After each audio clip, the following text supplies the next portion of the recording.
Welcome to the Fantasy Audiobook. Marvel. I Became a God in American Comics. Chapter 41. Arno was unmoved by the frost box that suddenly appeared in Laufey's hand and gave him mysterious confidence. He hooked his finger at him. Come on, King Laufey, let me see the difference between you and other frost giants. Midgard's strong man, you are indeed worthy of seeing the power of the frost box, the artifact of the frost giants. Although Arno always looked defenseless, Laufey's face became solemn. Even if he had the frost box, he had to go all out. Last time, he was overturned by Odin, but this time it won't work. The frost box in Laufey's hand released an endless cold current, which swept the entire town in an instant. The town's extremely low temperature suddenly became as terrifying as a frost hell. At the current low temperature, ordinary people will be frozen into popsicles in an instant. But Arno is not an ordinary person. The cold current swept over him without any harm except for a layer of frost on his body. He just shook his body, and the frost on his body fell like raindrops. Laufey didn't think that he could defeat this strong man comparable to Odin with this move. This cold current is more about freezing the surroundings to form a frost field that is beneficial to him and creating an inhumane killing move. Crack, crack, crack. Suddenly, the sound of countless ice blocks breaking sounded. Ah, ah, ah. Then, countless inhuman and terrifying high roars sounded. I saw that the frost giants who were originally frozen to death under Arno's freezing breath actually broke free from the frozen bondage and came back to life under the cold current released by Laufey. And the body swelled a circle, and ice blue bone spurs grew all over the body, and huge ice blades grew on both arms. The whole looks like a terrifying war-killing machine. Arno's eyes passed through the countless frost giants that became more hideous and taller. They found that they were not alive, but were controlled and mutated. Their internal organs had long been necrotic by their own freezing breath, blood stopped flowing, and hearts stopped beating. Now they are just zombie monsters. Now they are dead, they will no longer be afraid of your freezing methods. Laufey sneered, and a huge frost sword appeared in his hand and pointed directly at Arno. Go, my people, tear him apart with your last will and complete your revenge. Roar, roar, roar. Laufey's words were like a key to activate them, and tens of thousands of resurrected frost giants immediately roared and charged at Arno. Each mutated frost giant was more than 3 meters tall, almost as tall as the abomination. Tens of thousands of them rushed together. The scene was so shocking and spectacular. Even Arno, who originally had no expectations for Laufey, felt a surge of blood boiling at this scene. Your move is good, but you said my freezing method. That's not what I'm good at. Arno's mouth couldn't help but rise, and the cloak behind him moved without wind. I prefer fighting. Boom. With a bang, a big pit appeared where Arno was originally, and he disappeared in an instant. He turned into a white airflow and violently passed through countless frost giants.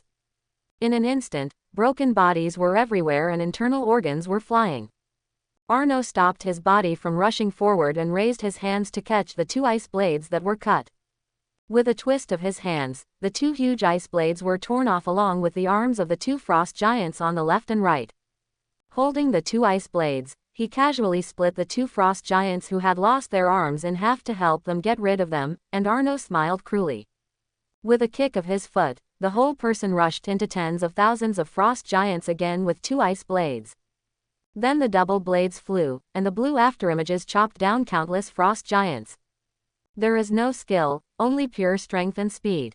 Tens of thousands of frost giants are visibly decreasing rapidly. Laufey's face is ugly. He still underestimated the power of this Midgard strongman. It would take a year and a half to chop tens of thousands of pigs, but tens of thousands of strengthened frost giants have been reduced by more than half in a short time. This incredible physical strength is definitely beyond Odin's reach. He looked at the frost giant's sword in his hand and threw it directly. I was originally planning to go up and fight him for a few moves. But now it seems that I will be finished if I can't fight for 2 moves in close combat. No, I can't go on like this, I have to enlarge it. Before the frost box was taken away, he could only play close combat. Now he has the frost box and he wants to be a mage again. Laufey shouted, all frost giants, trap him. The remaining frost giants received the order and rushed into the blue knife light more frantically. Even if they were torn to pieces by the blue blade light, they were still fearless. I have death, but not fear. While Arno was blocked by the corpses of the frost giants, Laufey grew two huge ice blue wings on his back and flew into the sky, rising continuously. Laufey didn't stop until he rose thousands of meters, and the cold air from the frost box in his hand continued to gather in the sky. An ice ball appeared, expanded, continuously expanded. Laufey didn't stop attacking until the ice ball in the sky covered the sky and stretched for dozens of kilometers, dozens of times larger than a small town, comparable to a medium-sized city. If you want to release it, use the biggest trick. I won't make the mistake of underestimating the enemy more than 1,000 years ago. Laufey's blue face turned pale as if he were dehydrated, but a crazy smile appeared on the corner of his mouth. Ha ha ha ha, this is the true power of the frost box. It is your honor that the strong man of Midgard can die under this blow. Last time, I was ambushed by Odin and I didn't use the killing move I was going to use on him this time. Now I'm giving it to you. Laufey tightly grasped the frost box, which had become dim, and smashed it down into the void with all his strength. Suddenly, the frozen meteorite in the sky trembled and followed his movements to slowly smash towards the ground. Laufey looked at the frozen meteorite falling with boundless power with fiery eyes. This blow is bound to be earth-shattering. At this moment, people all over the world who are paying attention to this place are already as cold as if they were there, as if their blood was frozen and they couldn't move. This is simply a miracle. Only God has this power to destroy the world. Although this huge frozen meteorite did not rise to the power to completely destroy the surface of the earth, if it fell, New Mexico and even the entire United States would not be able to survive. The senior U.S. military officials were furious and roared wildly. Launch the nuclear bomb. Launch it now. Destroy the frozen meteorite for me, and never let it fall. If it falls, the United States will be directly shaken. Not to mention the disaster, it may even be destroyed. It's too late. The forecaster looked at the huge ice ball falling on the screen with lifeless eyes and was full of despair. As the huge ice ball that covered the sky and the sun dragged a long air wave to fall towards Arno, the area within hundreds of miles seemed to be plunged into darkness. Oh, are you finally ready? How could Arno be trapped by a group of frost giants, even if they were strengthened? He just wanted to see what the ultimate power of the so-called king of frost giants, Laufey, was. Bang! Arno waved his arm, and the frost giants piled up like towers around him were all thrown away like rags. He looked up at the slowly falling frozen meteorite, smiling with great satisfaction. It's really spectacular, finally you live up to your title of King of Frost Giants, and I didn't wait in vain. Arno bent his legs slightly, the broken ice on the ground floated, and the biological stance was madly accumulating power. Boom! A huge explosion sounded through the sky, and the whole town was flattened by this huge forward force. Arno was like a black stream of light, with the longest accumulated punch he had ever used in his life, punching the falling frozen meteorite. Boom! A huge roar came from between two objects and creatures, one blue and one black, which were extremely different in size and represented absolute destructive power. The explosion resounded throughout New Mexico at this moment. The next moment, crack, crack, crack, crack. Countless cracks appeared on the ice surface and quickly spread to the entire ice ball. In the eyes of countless people praying and begging, this huge ice meteorite that was enough to destroy a country shattered in an instant. Rumble. In Laufey's bloodshot eyes, countless pieces of ice burst and scattered. Arno's dark pupils ignited with a fiery red light, and he looked at the huge pieces of ice that were broken but still scattered. Although these pieces of ice would not cause too many casualties, they would definitely affect the area within a radius of hundreds of kilometers. But he had already seen with his supervision that the area within a radius of hundreds of kilometers had been cleared by the U.S. military, leaving only military personnel. With his super brain computing power, he used thermal vision to melt the huge pieces of ice that might fall into the cities that were not evacuated, and he didn't care about the remaining pieces of ice. As for the lives of the American soldiers scattered in the area, none of his business. Although Arno didn't care, our great benefactor, Wang Laufey, didn't think so. How can I lose? How can I lose again? Laufey roared with bloodshot eyes, and used the frost box again regardless of his exhausted body. The frost box floated between Laufey's hands. His eyes were bloodshot and crazy, and he pressed the frost box with both hands. The veins in Lao Fei's arms bulged, as if there was an invisible force blocking him. But he didn't care at this moment. Even if the blood vessels in his arms burst and blood splattered, he still pressed it with all his strength. Go to hell, Lao Fei roared, his arms exploded, and all the blood was scattered on the frost box. After the frost box in the air absorbed the blood, the dull surface lit up with blue and white light. Then the frost box turned into a blue light and instantly broke through more than 10 times the speed of sound and crashed into Arno. Bang! Arno raised his hand and pinched the incoming frost box. For others, they might not be able to react to this attack at all, but he is a Superman. That's it, after all this time, just to hit me with a brick. Arno turned his head and looked at La Fei, who had lost his arms and became skinny and fell from a high altitude. The falling La Fei grinned at him and said silently, "You were fooled." The next second, the frost box in Arno's hand suddenly burst into a dazzling blue light. Hoolalala! In an instant, countless ice blocks that were originally shattered by Arno turned into blue shadows from all directions and crashed into him. Arno frowned and looked at the frost box in his hand, and found that it had frozen his entire right arm. And it was emitting a huge suction force that firmly attached to his hand, making it impossible for him to drop it. Arno swung his left fist to smash several huge ice blocks that flew over. But then more and more ice blocks gathered from all directions, making him overwhelmed, and soon swallowed Arno whole. Crack, crack, crack. Countless freezing sounds rang out, and countless ice blocks continued to gather on Arno's body until a huge ice meteorite was reformed and suspended in the air. Boom! From the high altitude, La Fei spit out a mouthful of blood mixed with internal organs. His blood-red eyes stared at the huge and spectacular ice ball that regathered in the sky, and a smile appeared at the corner of his mouth. After all, I won. This last blow that overdrafted his life was really spectacular. If this move had been used on Odin, would the position of the Lord of the Nine Realms have shifted now? Odin, be thankful, this was originally your grave. Be thankful that this Midgard warrior blocked this fatal blow for you. As La Fei's revolving lanterns kept flashing, his vision began to blur. Red light appeared on the surface of the huge blue ice meteorite, which was so inconspicuous compared to the huge blue ice ball. But La Fei opened his eyes wide as if he had a last burst of light. This is, the cold wind blew, and the ice meteorite melted into a lava-like red portal, and a black-cloaked figure slowly floated out of the ice meteorite. Arno flew under the ice meteorite, raised his hands and slowly landed on the huge ice ball that stretched for dozens of kilometers. When there was still 100 meters away from the ground, he threw it aside casually, and the whole state of New Mexico felt a significant shock. Arno landed beside La Fei, looked at him seriously and said solemnly, "I will remember you, Frost Giant King La Fei, you are a good opponent." Ha ha ha. Cough, ha ha ha, losing to you is much more impressive than Odin. I didn't use this trick back then. I used it this time, it's worth it.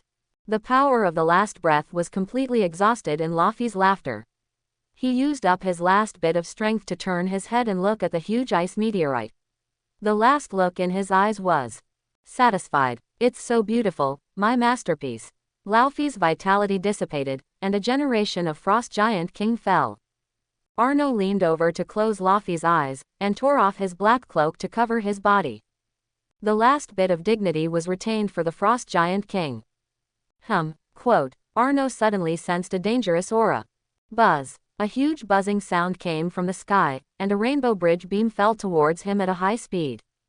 Unlike the gentleness of the previous transmissions, this time the rainbow bridge beam was full of violent destructive aura. Just a moment of looking up, the colorful beam completely hit Arno. An unspeakable huge pressure came, and Arno was caught off guard and bent over by this violent force. And the body of La Fei under his feet was instantly blasted into powder by this violent force. When Arno saw this scene, a rare anger appeared in his eyes. Lao Fei is a strong man worthy of respect. He shouldn't do this in this way, ashes and smoke. He slowly raised his head under this energy that was more destructive than the cold current of the frost box. If the ice meteorites condensed by the frost box could easily destroy a country, then this energy, let alone destroying a country, would blow the entire planet into pieces if it continued like this. Arno faced the colorful beams, and the red light in his eyes continued to boil and accumulate power. Today, in addition to using the longest charged punch in his life, he also welcomed the most released heat vision in his life. Boom! The red light shot out from Arno's eye sockets and continued to expand. Finally, a red beam of light thicker than his was formed, which actually pushed the colorful beam of light of the rainbow bridge that could destroy a planet back to the sky. Loki's eyes widened in disbelief. How is this possible? He waited in the control center of the rainbow bridge for a long time until Laufey and the Midgard strongman were, both injured. He caught the right moment and fired the fatal blow of the rainbow bridge at the perfect time. He couldn't think of any way to avoid this shot except perfect virtualization. The fact was indeed as he expected. They did not dodge. The beam of the rainbow bridge successfully hit the two people, and Laufey was also wiped out. Asgard has lost a big enemy since then, and there is no threat from the frost giants. But what frightened and shocked him was that the strong man of Midgard actually withstood the Star Destroyer attack of the Rainbow Bridge with his flesh. Even then, he could only use his own energy rays to compete with the energy attack of the Rainbow Bridge. You know, the Rainbow Bridge gathers the energy of the entire Asgard, and his energy alone can actually compete with it. Is there a planet in his body? Loki panicked. If Arno smashed the ice meteorite that could destroy a country, he still had the confidence to kill him with the Rainbow Bridge. But when his final resort, the Rainbow Bridge, his biggest trump card, was held up by this man with his body, he felt desperate. It seems that no creature can withstand the blow of the Rainbow Bridge. But the fact is that the Rainbow Bridge is really useless to the Midgard strongman now. It's over, it's completely over. If the Rainbow Bridge is useless, then other means are even more useless. Loki let go of the long sword that controlled the Rainbow Bridge in his hand in a daze, and his steps kept retreating, feeling panic and regret in his heart. He was panicked by Arno's powerful strength. He regretted provoking an invincible strongman for Asgard. After the impulse, there was endless regret and a little bit of luck. Not only did he regret that he had provoked such a powerful enemy under his irrational impulse, but he also felt a little lucky that his brother Thor was not really killed by him. As for the reason, it may be that he himself dare not face it. He still loves his brother and every member of his family. Buzz buzz buzz. Suddenly, a sound of being overwhelmed came from the Rainbow Bridge. Loki stopped retreating and looked at it. The next moment, his eyes widened even more. I saw a black shadow in the colorful beam of destruction of the Rainbow Bridge quickly going upstream. He followed the network cable to find it. Time goes back to 10 minutes ago. Arno released an unprecedented huge heat vision to resist the attack of the Rainbow Bridge, pushing it back into the sky, saving the Earth from destruction. But the energy attack of the Rainbow Bridge is endless. Although he still has enough strength in his body, plus the sun's shining, he can basically keep stalemate with the Rainbow Bridge. But he doesn't have the time to compete with the Rainbow Bridge to see whose energy will be exhausted first. So he simply concentrated the energy of the heat vision at one point, broke a channel, and went upstream directly along the beam of the Rainbow Bridge. The Rainbow Bridge is not only a weapon that can destroy planets, but also a space device that can be teleported to any corner of the universe. Even if it is in the Star Destroyer mode, the space energy cannot be turned off. In other words, in theory, as long as your body is strong enough in the Star Destroyer mode, you can also withstand this destructive energy and teleport to Asgard in reverse. It's just that no one has ever done this before, and it is impossible to do it. But Arno is going to break this impossibility today. Boom! In the rainbow beam, a tall black shadow rushed out, like a sharp sword, directly smashing the entire central operating console. Arno's black battle suit has been tattered by the energy of the Rainbow Bridge. The upper body battle suit has almost disappeared, revealing his sculpted muscles, and there are many charred burns on his body. But although it looks very embarrassed, it is actually just a superficial injury. The epidermis is just a little burned by the energy of the Rainbow Bridge. It is not even a wound for him. He stood up from the ruins, shaking his head. The burns on his body were visibly healed, and the red light in his eyes slowly extinguished. But because he had been running for too long and the power was too high, Arno's eye sockets were now full of red veins, making him look as hideous as a demon. Suddenly, Arno reached out to grab the air on the right without warning. Loki, holding a golden spear, was directly strangled by Arno's neck and hung in the air, forcing him to emerge from the invisible state. Invisibility has no effect in his eyes, unless it is completely invisible at the physical level. Arno looked at Loki and said with some contempt, "Ha, childish little tricks, are you Loki?" Loki was not deprived of his divine power, but in his eyes, this so-called god of trickery, except for some tricks, physical elements, the quality is almost the same as that of the frost giant. Loki's face flushed. Arno's contemptuous eyes reminded him of the contemptuous attitude of the Asgard warriors towards him, the god of trickery. He grabbed Arno's arms with both hands, endured the huge pressure on his neck, and said word by word with difficulty, "I am a god. I am the God King. You have some backbone, but you are too weak." Arno admired his courage, and he still insisted on calling himself a god in the face of death. But this alone could not change his fate of dying in his own hands. Although he felt an inexplicable familiarity with Loki in his heart, as if he had seen him somewhere, that was it. Arno tightened his fingers, ready to end Loki's miserable life. Click. There was a crisp sound, but it was not the sound of Loki's neck being twisted. Loki in his hand disappeared, replaced by Gungnir, which Loki had held before and was ready to attack him. Arno turned his eyes and looked behind him. A white-haired, one-eyed old man was standing next to Loki, who was kneeling on the ground and coughing. Arno looked the old man up and down and raised his eyebrows. "You are not bad. The seal on Thor's hammer must have been made by you, Odin, the father of the gods." He felt the same sense of impenetrability from this old man as on Thor's hammer, and Odin was the only one in the god realm who could have such strength. Odin looked at Arno with complicated eyes, relieved and helpless. "Child, stop, everything is over, Loki will get the punishment he deserves." "Hey, punishment," Arno chuckled and looked at Odin indifferently. "Let me do it." Swoosh. Gungnir was thrown out by Arno without warning, and almost instantly pierced Loki's heart. Loki immediately touched his pierced heart in panic, but found that there was no wound. Arno narrowed his eyes slightly and looked at Gungnir in Odin's hand. Odin smiled slightly. "Using my weapon to kill my son, this is probably unlikely." "That makes sense. Your weapon won't work, but can you stop me?" Arno floated slightly in the air, and the red veins in his eyes that had not completely disappeared ignited red light again. Although he had just experienced a great battle, he was not afraid of Odin at this moment. "Stop." Loki held up his trembling hands. Although his heart was full of fear and anxiety, he still stood up resolutely and looked at Arno with a firm look. Arno looked at Loki, who seemed to have made up his mind, and asked with interest, "Oh, Your Majesty, the God King is going to be my opponent in person, instead of hiding behind your father and crying." This time, Loki ignored Arno's slightly sarcastic words, but looked at Odin with tears in his eyes and said sadly, "Father, I hope you can understand that everything I did was for you and for Asgard. I just hope to get your real recognition once, even if it's just once." Odin frowned, and felt a little uneasy when he noticed something wrong in Loki's tone. "Loki, don't do stupid things, I can solve it." "No, not this time, I've caused too much trouble, your divine power has reached its limit, fighting with such a strong man will only accelerate your death, my fault should be solved by me." Odin felt even more uneasy, and reached out to grab Loki, but his hand was empty, and he only grabbed a clone phantom. "I've learned my mother's illusions quite well." Loki appeared at the edge of the rainbow bridge and gave Odin an ugly smile, then looked at Arno resolutely.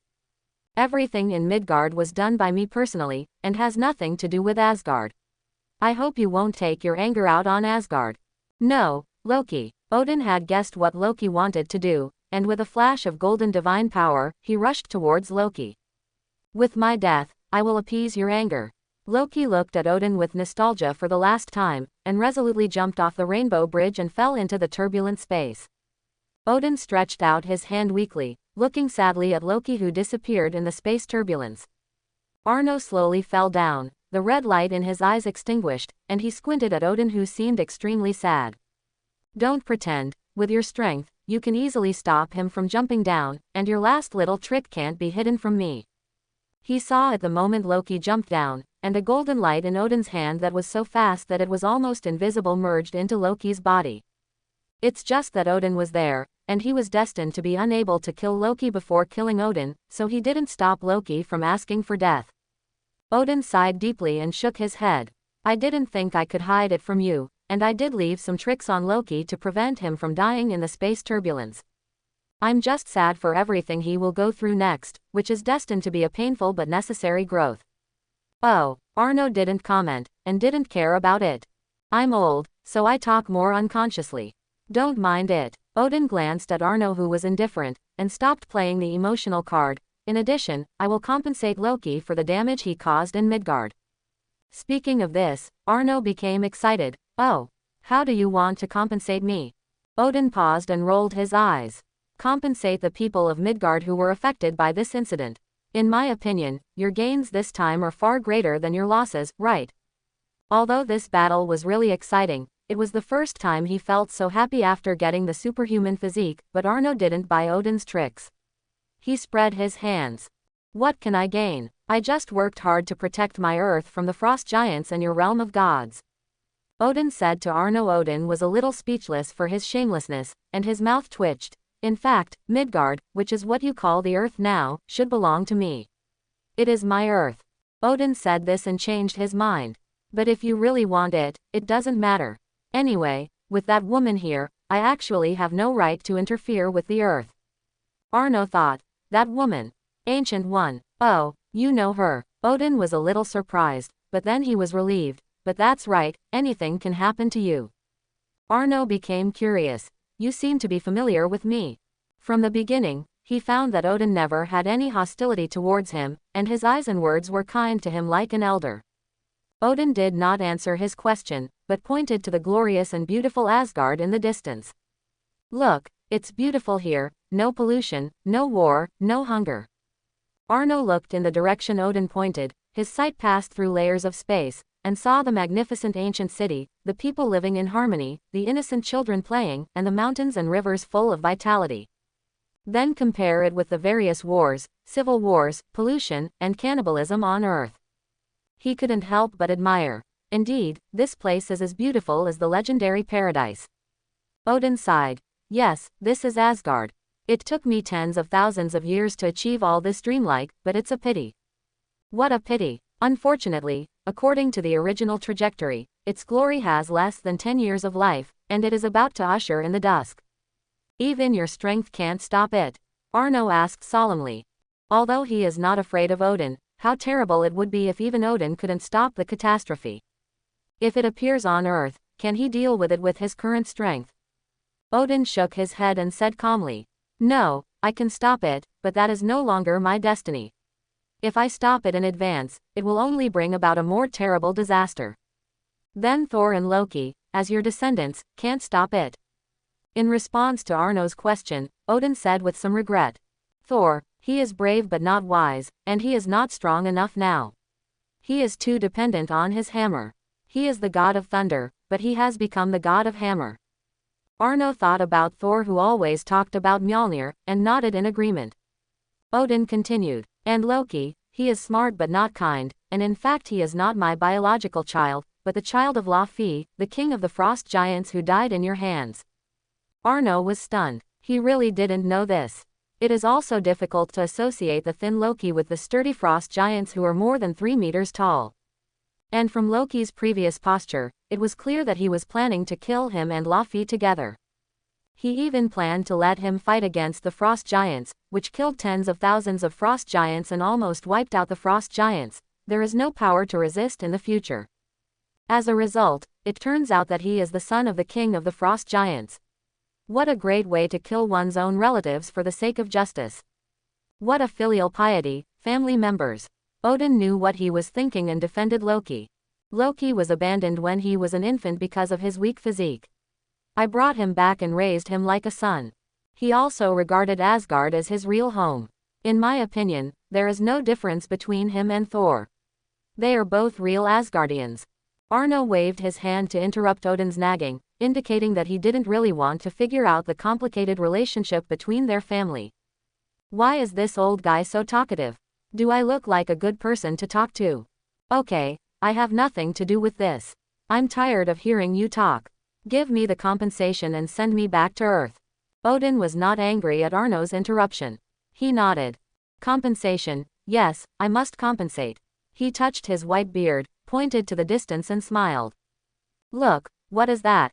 Arno looked at Asgard, which he pointed to, and felt a little puzzled. Didn't he ask it just now? Didn't this old dang think that he didn't show off enough just now and wanted to show off his great achievements again? Asgard, what else could it be? Odin nodded with satisfaction, and then said something shocking. Yes, it's Asgard. I will give it to you as compensation. How about you be the king? Arno was stunned. Huh. Earth, New Mexico, next to the huge ice meteorite. Tony, wearing an iron suit, looked at the mysterious pattern left by the rainbow bridge on the ground with an extremely ugly face. His brother disappeared in the colorful light 10 minutes ago to resist this terrifying energy that could not be measured at all. Even though he rushed to the battle between Arno and Laufey, he was still a step late. He recalled everything just now, the miraculous ice meteorite, and the energy that could destroy the planet. Today, his three views were almost shattered.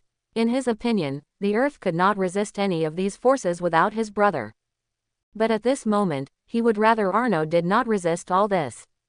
He is the only relative he has left in this world. Tony clenched his fists and felt so powerless for the first time. Even during the months of torture at the hands of terrorists, he had never felt so uncomfortable.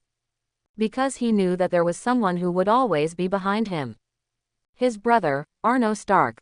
Now his brother is in danger of the Earth's life and death, and he has no way to deal with it. He hates his weakness at this moment. If he can protect the Earth, then his brother will not have to take risks himself. If he worked hard enough and prepared well enough, would he be able to protect his only family? If. Countless ifs echoed in Tony's heart. Sir, we detect that you are in serious anxiety. It is recommended that you calm down and seek medical treatment immediately. Jarvis' voice sounded, allowing Tony to recover a little. You will be fine, Arno. You will be fine. Otherwise, even if it takes the rest of my life, I will destroy the so-called God's domain. I swear. Tony's expression was extremely ferocious, and he was just one step away from turning evil. Jarvis, create the file, Ultron Project. I will arm the whole world. New York, Hammer Industries. Ivan Vanko looked at the image from the Hammer Industries satellite, and like Tony just now, he showed a ferocious expression. The picture showed a clip of Arno and the Rainbow Bridge disappearing together. Tony Stark, Stark family, your patron saint is gone, and the Stark family should also end. Quote. I've waited so long, and finally it's here. Ha ha ha ha ha ha ha. He laughed wildly, but turbid tears flowed from his eyes. Behind him were dozens of hanging corpses. The leader was the current president of Hammer Industries, Justin Hammer. Behind these corpses were mechas that were over 3 meters in size. As early as more than a year ago, when Tony announced that he was Iron Man, Ivan Vanko had been planning his revenge plan. The original blueprint of the arc reactor was originally designed by his father and Tony Stark's father. Therefore, he could also make the arc reactor that Tony could make, and he could solve the most difficult energy problem. The remaining steel shell was a piece of cake for him. All he lacked was professional equipment and a lot of money. His place was so simple that it could not be called a laboratory, but a grocery store. He certainly could not build a mecha that could avenge Tony Stark. So he needed a sponsor to provide funds and equipment to help him complete the manufacture of the mecha. After several investigations, he really found an extremely suitable candidate for the victim. That is Hammer Industries, which has always regarded Stark Industries as a target and competitor. Especially now that Justin Hammer, the helmsman of Hammer Industries, is extremely envious and jealous of Tony Stark, and even imitates Tony in his dress, speech and behavior. He was 100% sure that he could easily control the other party. Sure enough, after he took out the crude version of the arc reactor, Justin Hammer was manipulated by him like a stupid dog and obediently provided him with funds. Although he hired guards who were called bodyguards but were actually monitors to look after him. But those simple-minded idiots with less developed limbs could not understand what he was doing at all. He was allowed to make these mechas that he thought belonged to Hammer Industries, but were actually his revenge tools. With the support of Hammer Industries' money, he quickly made mechas and began to mass-produce them. But just when his mechas were almost ready and it was time to implement the key revenge plan, he, who was always paying attention to Tony Stark, noticed a hint of abnormality in the Abomination incident a few months ago. Although most of the news about the Abomination incident was blocked by the military, there was still a small part that could not be intercepted. For example, before the military implemented the blockade of the scene, the crowd secretly filmed the battle between Abomination and Iron Man. With his skills, even if the videos posted online were quickly deleted by the authorities, he still found them. Of course, he saw the battle between Tony and Abomination. Obviously, Tony in the video was no match for Abomination. Then the interesting thing came: how did Tony deal with the extremely powerful Abomination later? With his obsession with Tony, it was impossible for him not to want to know this. So he hacked into the military archives and found the military video records of that time. Then he saw another powerful green monster, and that godlike powerful man. After using the network of Hammer Industries to query all the information about this man. But he only got a name: the former president of Stark Industries, Arno Stark. And when he wanted to query more information, no matter where he searched, it showed top secret. The level of Hammer Industries was not qualified to query, and his technology could not hack into this level of information. And even if he could crack it by force, it would alert the enemy. So he staged an accident and kidnapped one of the directors of Stark Industries by faking his own death. At first, when the director saw him take out the photo of the man and asked him for information, he refused to tell him anything. No matter how he tortured him, it was useless. It wasn't until he brought the director's son and daughter and pulled out their tongues in front of him that the guy finally let go. And he finally learned the information about the man. Howard Stark's eldest son, Tony Tucker's brother, and former president of Stark Industries. A superpower who is as powerful as a god, an invincible existence like Superman in the comics. Arno Stark, when he learned the news, to be honest, he was a little desperate with his mind. With this man around, he had no chance to take revenge on the Stark family. But his father's death and the decades of resentment he had buried in his heart against the Stark family made it impossible for him to just give up. So he could only wait for an opportunity and not improve his mecha. Until now, his mecha has been improved several times by him, and it is much more powerful than the beginning. Although it is not as good as Tony's suits, which are made of top-grade materials worth hundreds of millions, at least it has been changed from the cheap alloy at the beginning to a more solid alloy. And God always favors those who work hard, and hard work pays off. Finally, he has waited for it. Waiting for the arrival of the miracle, the colorful divine light took away the patron saint of the Stark family. When God disappears, his believers should, the world will perish. Ivan Vanko whispered as he pressed the last button on the keyboard and slowly stood up. The eyes of all the mechas behind him lit up red at the same time. Tony Stark, you are about to lose everything, everything. And I will be the Avenger who ends you and the Stark family. Ivan sang loudly and walked towards his last masterpiece. It was a giant steel armor that was more than 4 meters tall and more samurai style than Tony's sci-fi steel armor. The armor unfolded its chest armor and Ivan stepped in. Click. The cabin closed, the blue light of the armor's eyes lit up, and 2 whips shining with electric light popped out from both hands, making a crackling sound of electricity. This was the gift he carefully prepared for Tony Stark, the Undertaker of the Stark family. Whip rope. Let's go. Target Malibu Villa, Stark Manor. Ivan issued the target command he had set long ago. That's right, he not only wants to kill Tony Stark, he also wants to destroy his home and Arno Stark's manor. Without God, believers should perish. Ivan's eyes were crazy, and his foot thrusters started. In an instant, many mechas behind him soared into the sky from the Hammer Industries factory with him, and then divided into 2 teams, heading in 2 different directions. And he flew alone in one direction. Malibu Beach Villa. 20 mechas flew from a distance. Whoosh whoosh. A burst of air-breaking sound came. Overwhelming missiles flew in. No harsh words, the first thing they did was a blanket attack. But how could Tony's villa be bombed by missiles so easily? This is not a Marvel movie. Puff puff puff. The villa's automatic defense system detected the attack, and countless infrared decoy bombs were fired by Jarvis from every corner of the villa. The missiles were intercepted, and a series of violent explosions occurred in the air. The whole villa was shaken by the explosion of so many missiles. Banner, who was busy in the underground laboratory, held the table with a confused look on his face. He has been staying with Tony since he was brought back a few months ago.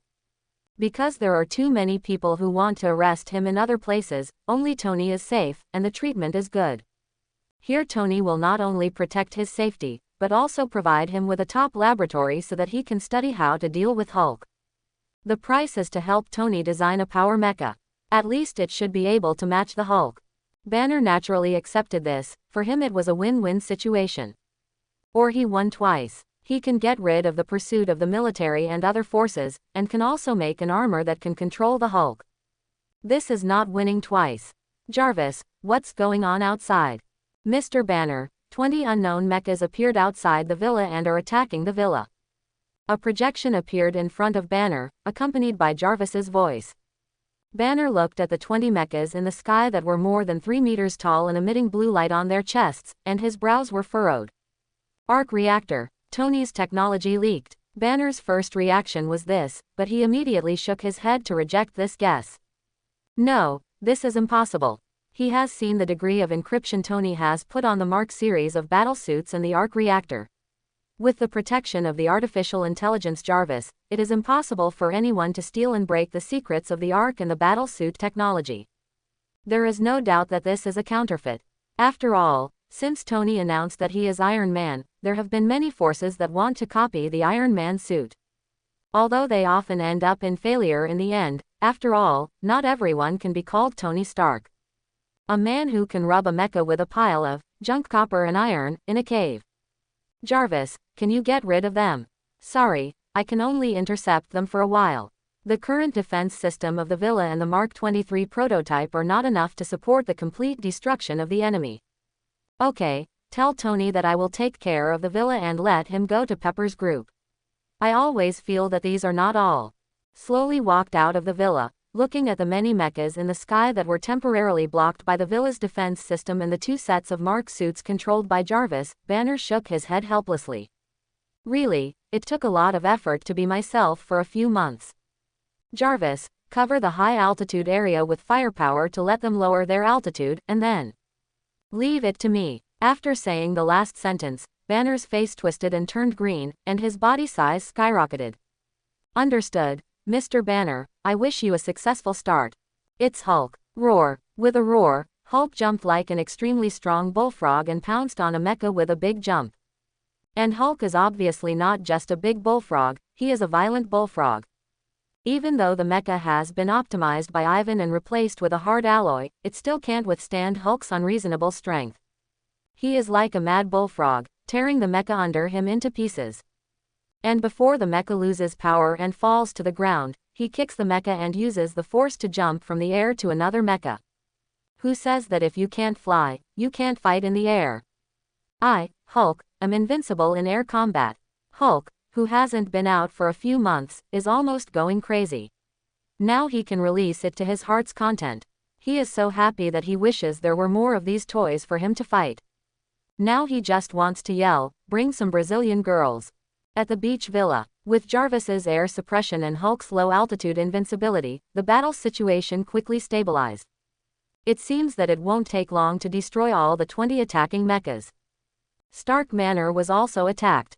But Stark Manor didn't have any fully automatic defense system. Those things were all scrapped when Arnold destroyed the military base. He never thought of installing them later. Because even if he wasn't there, the manor wouldn't be controlled by anyone. Missiles stopped outside the manor as if they were still. Wanda, who was looking at the sky full of missiles and was not very confident, gritted her teeth and rushed out of the manor to attack, was shocked when she saw this. A crisp sound of footsteps came from behind her, and the maid in red slowly walked out of the manor. As the housekeeper of Stark Manor, I can't let you destroy it at will. Kaya Soroya, a special experimental subject in a certain laboratory. The main ability is the various physical enhancements derived from brain development and telekinesis. She is the best of the group of people that Arnold brought back to the manor in the early days. She is also the only surviving experimental subject of the Brain Development Experiment Project. To some extent, Shahei is the most powerful person in the manor besides Arno. Even Wanda can't compare to him now. Kia didn't make any move, just looked at the mecha group in the distance. The stationary missile turned in the direction of her sight. Then it flew towards the 20 incoming mechas at a faster speed than when it flew over. Before the defense system of the mechas could react, countless missiles hit their reactors. Boom. X-20. The mecha fragments were scattered all over the ground, and the red-dressed maid glanced at Wanda, who was stunned and turned away. Bronski, who had just turned into Abomination and was ready to meet the enemy, was also stunned. Abomination looked at Wanda with a red light shining in her hand, and then looked at Kia, who turned and left, and couldn't help complaining. "Ah, it seems that the manor doesn't really need me to guard it." He shook his head and went to clean up the fallen mecha fragments obediently. It can't be a waste of transformation. After all, she is already a security guard. If she can't protect peace, she can still clean up the garbage. Well, a garbage collector with a salary of $10 million a year. Luxury. The crisis of the villa and the manor was resolved, but Pepper was not so lucky. Although she received the emergency evacuation notice from Jarvis. But for the safety of Stark Group employees, she did not evacuate immediately. Instead, she prepared to leave after arranging all employees to evacuate. This was undoubtedly a very unwise choice and also wasted a lot of precious time. Shit. A beautiful hometown dialect came from behind Pepper, and then she felt a pain in her buttocks and was kicked out. Boom. The next second, a giant mecha as high as 4 meters fell from the sky where Pepper was standing just now, splashing tomato juice all over the ground. Oh my god. Pepper covered her mouth, took 2 steps back in fear, and turned and ran. Her reaction was not slow, at least she was not scared to the point of being unable to move. But legs can't outrun a mecha. Whip cable just flashed the thruster and landed in front of Pepper, blocking her way. A heavy mechanical sound came from the mecha. Pepper Potts, Tony Stark's beloved, if he comes back and sees your body, his expression will be very interesting. Ivan Vanko in the mecha showed an evil smile. Revenge must start from the heart to be sincere. Stark must also experience the pain of losing his loved ones. Pepper was so scared that she couldn't speak, and could only step back. Whip cable's hand mecha swung, and a long electric whip was swung out, and it hit the ground with a snap, leaving a deep burnt mark. Pepper swallowed in horror. This is not Tony's SM. This whip is not just a red mark, it is directly the temptation of heaven. The whip was like a bald boss in a Japanese movie, raising the electric whip in his hand and whipping Pepper's body fiercely. It was really addictive. Of course, all of the above were not Pepper's or Ivan's psychological activities.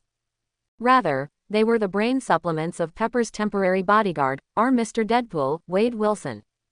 Whoosh! A long knife flew over and nailed the electric whip that was about to hit Pepper to the wall. Deadpool, who was stepped on and had tomato juice all over the floor, stood up from the ground twisted like a zombie. After a series of teeth-grinding crackling sounds of bones twisting, he finally recovered from his distorted and terrifying appearance and became human. Deadpool twisted his neck, which felt a little unnatural, but unexpectedly looked down and saw his crotch split into 2 parts. He held his head in fear and said, "Wardfa, no way, did I grow 2 dicks this time? That would be simply great." Deadpool changed from fear to excitement, which can be said to be a zero-frame face change. "Idiot, your head is still behind your back."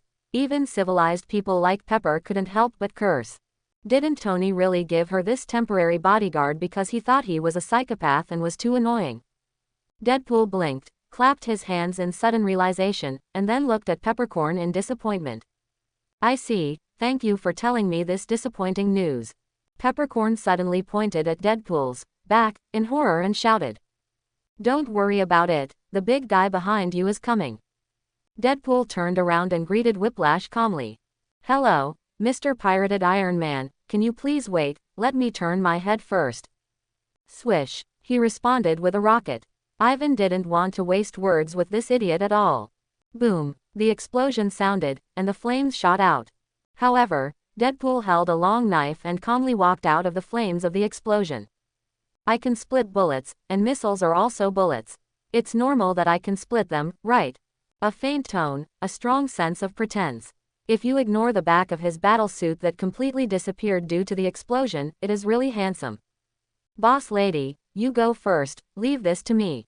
Deadpool crossed Pepper's figure with a knife and walked slowly and coldly towards Whiplock. Pepper looked at his back in shock, and felt a little unbearable to look at it. Hey, your butt is burnt. And not only is his butt burnt, his face is on the butt side. Can you imagine that kind of picture? A person with a head that grows backwards and his entire back including his butt burnt is walking backwards. Ah, this picture is simply breaking through the dimensional wall, and it is so hot that it hurts the author's eyes. Pepper rubbed her eyes that were burned, and she swore that she would never forget this picture in her life. But she didn't have time to complain at this moment, and ran out of her heart. If she stayed, it would only distract the naked man from taking care of her, so it was better to run away quickly. Well, it's definitely not because the scene of the naked man with a head growing backwards fighting the Iron Giant is too eye-catching. Whiplash didn't care about the running Pepper, but looked at the eye-catching Deadpool who was walking towards him with a distorted face. Even he couldn't stand Deadpool's current look, and regretted firing that rocket just now. Pepper had been locked by him and couldn't escape, so he planned to get rid of this disgusting perverted monster first. Whiplock looked at Deadpool sarcastically. Hey, Stark Industries actually hired a superpower. It seems that Tony Stark is not very confident in his armor technology. Deadpool stopped when he was 7 steps away, raised his middle finger and shook it. No, strictly speaking, I am not a superpower. In fact, I am a mutant. After all, my copyright was sold to another company. But there are no mutants in this universe, so strictly speaking, I am not a mutant either. Then it is really hard to define who I should be. Maybe it can be a Walmart shopping bag. Whiplock interrupted Deadpool's muttering impatiently. What are you talking about, Joker? Deadpool's mask showed an exaggerated smile, and the corners of his mouth were stretched to the back of his ears. Didn't you notice? I'm trying to attract your attention and do some tricks. Deadpool suddenly turned his head and swung the long knife in his hand towards Whiplock's face. But Whiplock just raised his right hand and caught the long knife flying towards his eye display. That's it. Deadpool took out the pistol that Whiplock had secretly taken out from the front, because his butt was facing Whiplock. Bang! X7. 7 bullets were accurately shot at the connection point on the left shoulder of the Whiplock armor. The gun is fast 7 steps away, and it is fast and accurate within 7 steps. Deadpool held the empty Desert Eagle in his right hand, and a grenade with the safety off appeared in his left hand like a magic trick. Obviously, he made a lot of small movements when attracting Whiplock. Sprout, pull, boom. Deadpool jumped back, and the grenade in his hand drew a beautiful arc and threw it to Whiplock's left hand. Whiplock immediately wanted to use his left hand to knock the grenade away, but found that his left hand had lost control. And his right hand was still raised to keep the posture of holding the long sword, and he had no time to block. Whiplash looked up at Deadpool who winked at him and opened his mouth. Boom, boom. The violent flames exploded at Whiplash's shoulder and engulfed his entire huge body. The huge air wave even sent Deadpool flying. Deadpool stopped after hitting a wall. He pulled out 2 pieces of shrapnel stuck in his body and complained. God, it's worthy of being a Stark product. It's not a grenade, I thought it was AC-4. Because he came to Tony as a bodyguard, Tony didn't like him very much, but he still upgraded all his equipment. In Tony's words, using his original garbage equipment was simply a disgrace to Stark. So except for Deadpool's favorite knife and battlesuit, he resolutely refused to change all other hot weapons, and replace them with sophisticated equipment produced by Stark Industries. Boom! A muffled sound came from the smoke produced by the explosion, and then 3 blue lights, 1 large and 2 small, lit up in the smoke. Boom, boom, boom. The next moment, low footsteps were heard, and a huge monster rushed out of the smoke. Deadpool had no time to dodge, and was grabbed by a huge hand. Boom! Whiplash grabbed Deadpool angrily and broke through the wall and rushed out of Stark Tower. Ah! XN. Suddenly, the crowd outside who were curious about what happened in Stark Tower burst into sharp explosions. You disgusting clown, you dare to trick me. I saw that Whiplash's left arm was broken at this moment, revealing the complex circuits inside. I can't breathe, Black Rhino. Deadpool was caught in his Iron Giant hand and couldn't break free at all, and the huge force coming from it squeezed his chest so that he couldn't even breathe. Tell me, where did you get the courage to blow me up? Whiplash's palm tightened more and more. Deadpool's face turned purple and his tongue was sticking out. But he still responded tenaciously. The only hand that was not trapped hit Whiplash's steel forehead. Dwang. A crisp sound, 0 damage, a huge blow. Ah, you were looking for death. Whiplash's broken left hand grabbed Deadpool's legs, and his right hand held his upper body angrily. Blood splattered, intestines flew everywhere. The chaotic crowd around not only screamed, but the timid ones fainted directly. Whiplash was still not satisfied, and threw Deadpool's upper body to the ground. Then the iron fist, which was bigger than an iron pot, fell on Deadpool one by one. Bang, bang, bang. Whiplash didn't stop until Deadpool was beaten into a pile of mud and sunk into the ground. At the same time, the armor system reported that the last mecha had lost its signal. He spent more than a year to carefully make 40 mechas, but they were all wiped out so quickly. Ivan in the armor had a bad feeling. It seems that the Stark family is not as simple as he thought. Even without the eldest son who is as powerful as a god, not everyone can bully them. No, we can't just let it go. At least let Tony Stark know the pain of losing a loved one. Whiplash looked in the direction where Pepper disappeared and started the thrusters to chase. Bang. Whiplash's legs just left the ground, and a red-white energy directly blasted him back to the ground. A golden red figure flew from a distance at high speed and stopped in the air. It was Tony wearing Mark IV. Now, take off your armor, kneel down and surrender. A cold voice came from under Tony's mask. Tony in the mask also had a cold face. He was furious now. Arno was missing due to the attack of the god's domain, and now someone came to touch his tiger whiskers. Do you really think that you can be bullied by anyone? Whiplash stood up, opened the armor on his head, and revealed Ivan's face with joy in his ferocity. Tony Stark, you are finally here. I have been waiting for you for a long time. I have been waiting for this day for a long time. Today, I will return everything your father has done to you. Ivan looked excited, but Tony looked impatient. No matter who you are, get out of the armor now. He was not in the mood to discuss his family grievances with this idiot. The palm cannon in his hand lit up with a red and white light and aimed at Whiplash. Ivan sneered, the head armor closed, and a dull mechanical sound came out. You want me to surrender, just relying on your toy-like armor. The two electric whips of whipcord appeared again, shining with more violent electric light. Sir, according to calculations, his armor has high defense and far more power than ours. This Mk4 armor does not have a high chance of winning. Jarvis's analysis came to Tony's ears from the inside. Is it another power-type opponent? Tony's face remained unchanged. He was not the Iron Man who was beaten without any ability to fight back when facing the abomination last time. Tony's eyes were cold and he spoke indifferently. Jarvis, start Veronica and send down the anti-Hulk armor. Understood, sir. At the same time, a red satellite belonging to Stark Industries in space launched a flight cabin flying towards the Earth at high speed. Tony's palm cannons increased to the maximum, and two red and yellow beams rushed straight to Whipcord. But Tony's armor was too small, and the palm cannon wouldn't be that big. A thick armor popped out from Whip's right hand, and he blocked Tony's attack with just one hand. He swung his other electric whip and entangled Tony and pulled him down from the air. Whip's armor, which was more than 4 meters long, gave him absolute power. With just one hand, he grabbed Tony, who was constantly ejected by the thrusters on his hands and legs, and pulled him towards him. Is that all you can do? That really disappoints me, Tony Stark. Faced with Whip's ridicule and the armor damage prompts that kept coming out from the inside, Tony was not panicked. It's almost time. Boom. A red steel column fell from the sky in front of Whip, directly cutting off Whip's electric whip. What? Whip looked up suddenly, and saw huge columns flying towards him in the sky. Boom, boom, boom, boom, boom. 5, including the one that just cut off the electric whip, a total of 6 metal pillars were inserted around him.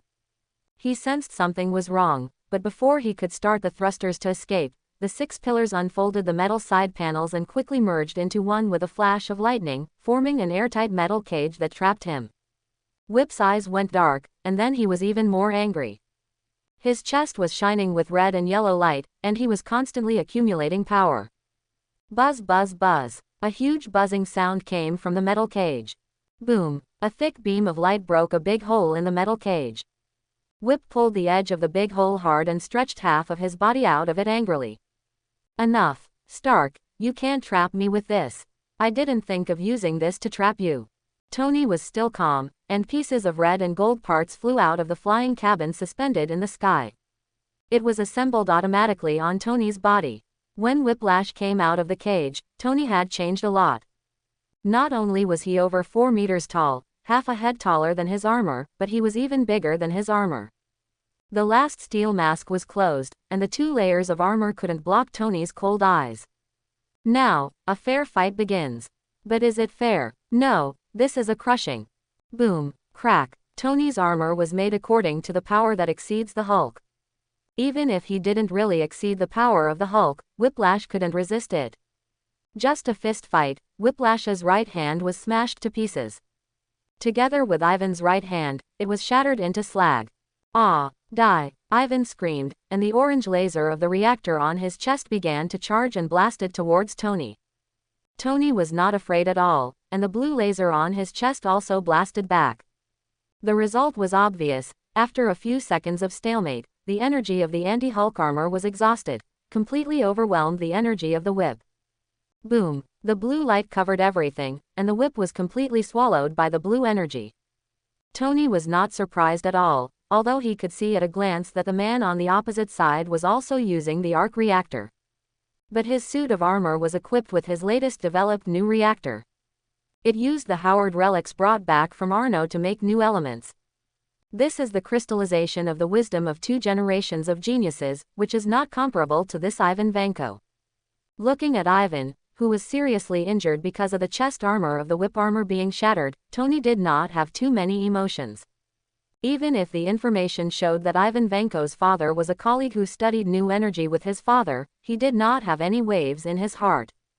Tony now only wants to know how Arno is doing and how to get to the god's domain. He has no time to care about other things for the time being.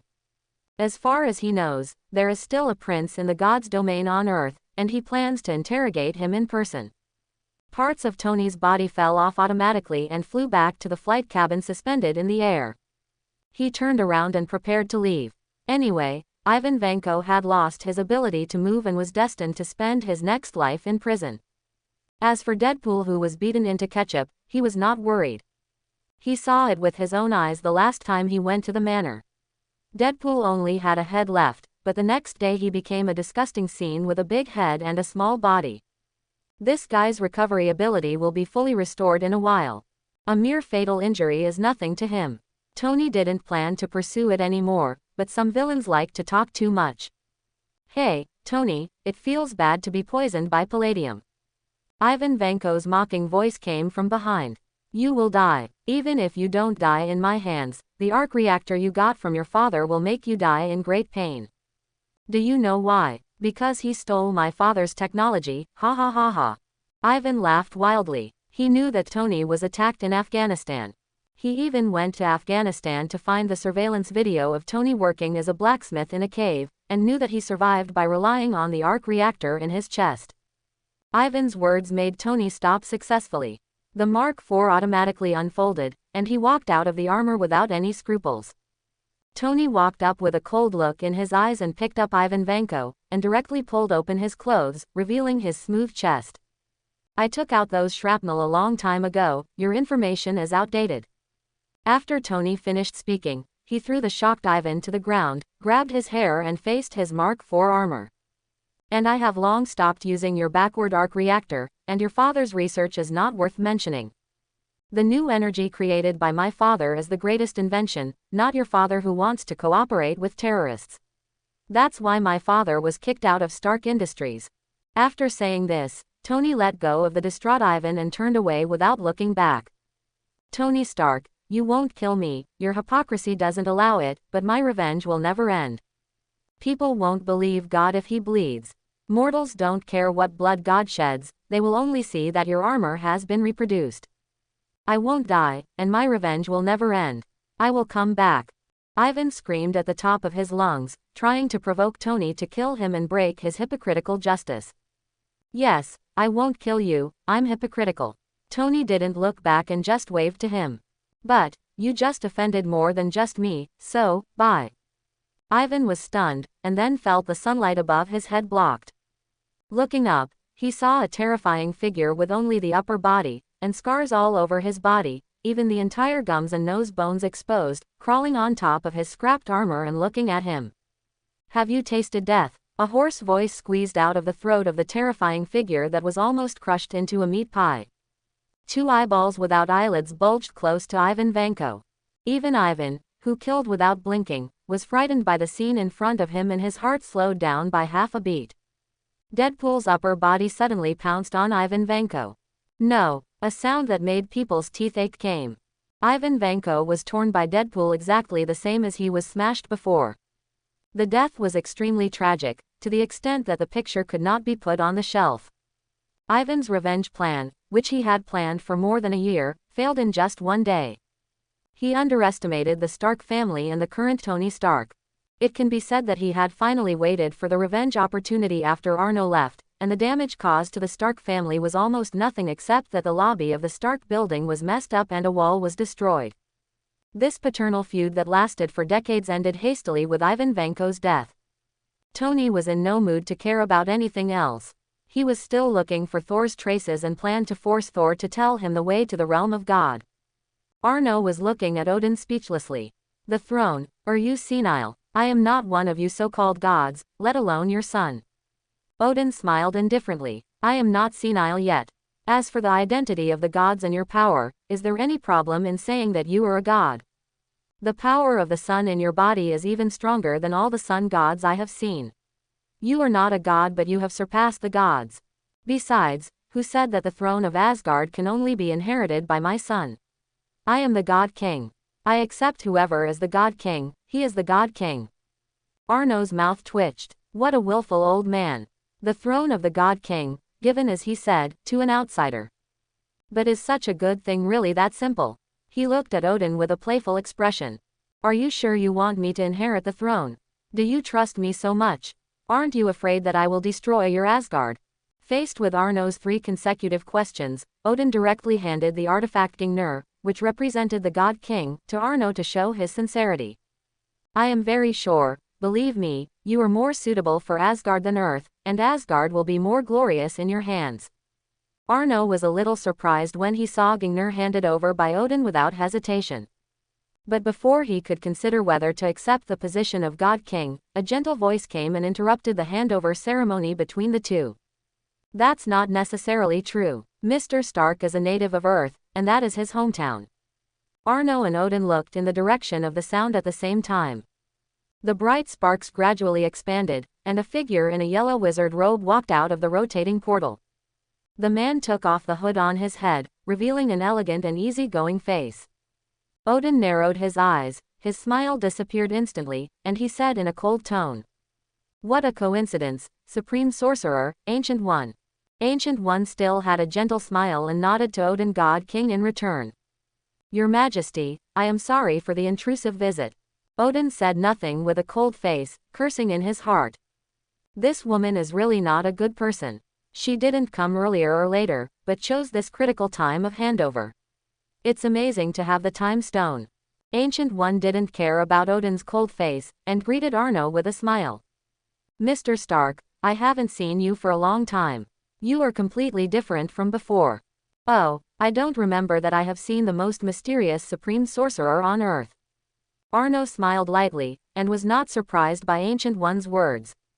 He didn't have a comprehensive understanding of Marvel, but he still knew Ancient One, the Marvel budget man.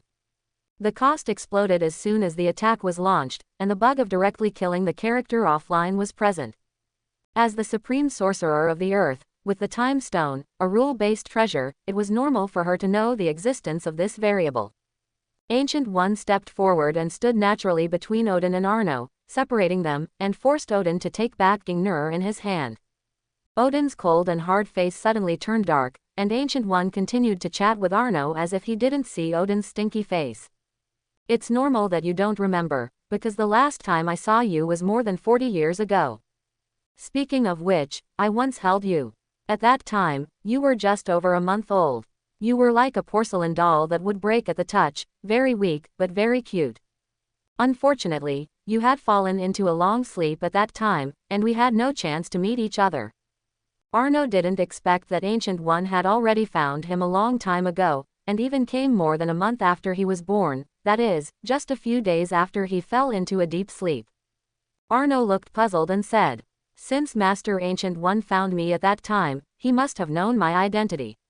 Why didn't you eliminate me when I was weak? As far as I know, this is the duty of the Supreme Master." Ji Yuyi looked him up and down and extended his hand to him. Although Arno was a little puzzled, he still extended his hand and shook hers. Ancient One said with a smile, hinting, "Look, isn't your identity Arno Stark? No matter who you were before, you have already been a part of the earth, so why should I get rid of you? The Sorcerer Supreme's duty is to protect the earth and the Time Stone, not the people on earth. You may hurt some people, but will you hurt the earth?" Arno was stunned, and then he had the answer in his mind. He would not hurt the earth. As the head of the earth, who would destroy his own territory? Arno let go of Ancient One's hand, and he had a good impression of her. Powerful, wise, and not rigid. I am indeed being presumptuous with this question. Could it be that Master Ancient One is here just to meet with Lord Odin at this time to reminisce about the past? Ji Yuyi shook his head and said bluntly, "Of course not, I came here specifically for you." "Oh, what does the Supreme Ancient One want from me? Do you also want me to inherit your throne as the Supreme Master?" Arno just made a casual joke, but the Supreme One smiled and nodded. "Yes, although it's not the throne, I am here to invite you to become the next Supreme Sorcerer." Even Arno was a little stunned at this moment, and the corner of his mouth twitched. "So, you don't have your own successor, and you all come to me?" Ancient One and Odin looked at each other and said in unison, "Yes, but no one is more suitable than you. The future will be brighter because of you." Arno looked at the two people staring at him, pondered for a long time, and finally shook his head. "The throne of the God King and the Supreme Sorcerer are indeed very interesting, but forget it now. Wait for me to notify you. I'll see when I'm in a good mood." Although Arno's attitude seems to be a bit disrespectful to the two sacred positions of the God King and the Supreme Sorcerer. But Ancient One and Odin did not have any dissatisfaction. In that case, if Mr. Stark is in a good mood one day, you are welcome to visit Kamar Taj at any time. Ancient One smiled faintly, and then remembered something. "Oh, by the way, Mr. Stark, you'd better return to Earth as soon as possible. Your brother is furious because of your disappearance. Now he is planning to beat up our prince, force him to tell the address of the Divine Realm, and settle accounts with someone personally." The corner of Ji Yuyi's mouth slightly raised, and he glanced at Odin with a look of watching a good show, and then pointed his finger forward. Suddenly, the surrounding air seemed to condense into a transparent mirror. The next moment, the picture slowly appeared in the mirror.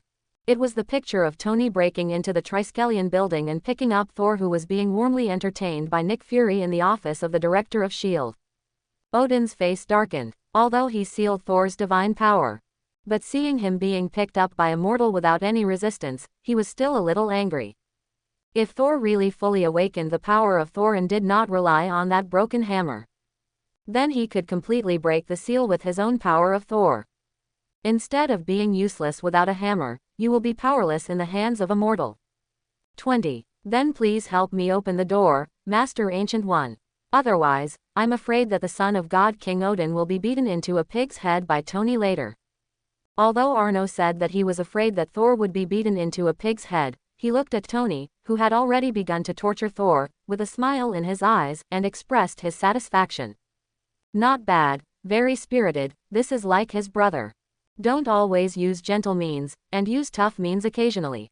After all, we are arms dealers, not cotton dealers, right?" Earth, Triskelion building. Tony raised Thor with one hand with red eyes, threw him on Nick Fury's desk, and lit up the palm cannon with the other palm to hit Thor's face. "You said that the colorful beam was a star-destroying attack from your Asgard's star-destroying weapon, the Rainbow Bridge." Thor kept twisting Tony's iron palm that was pinching him, and his face was a little red from Tony's huge force, but he still said what he thought was the truth without fear of death.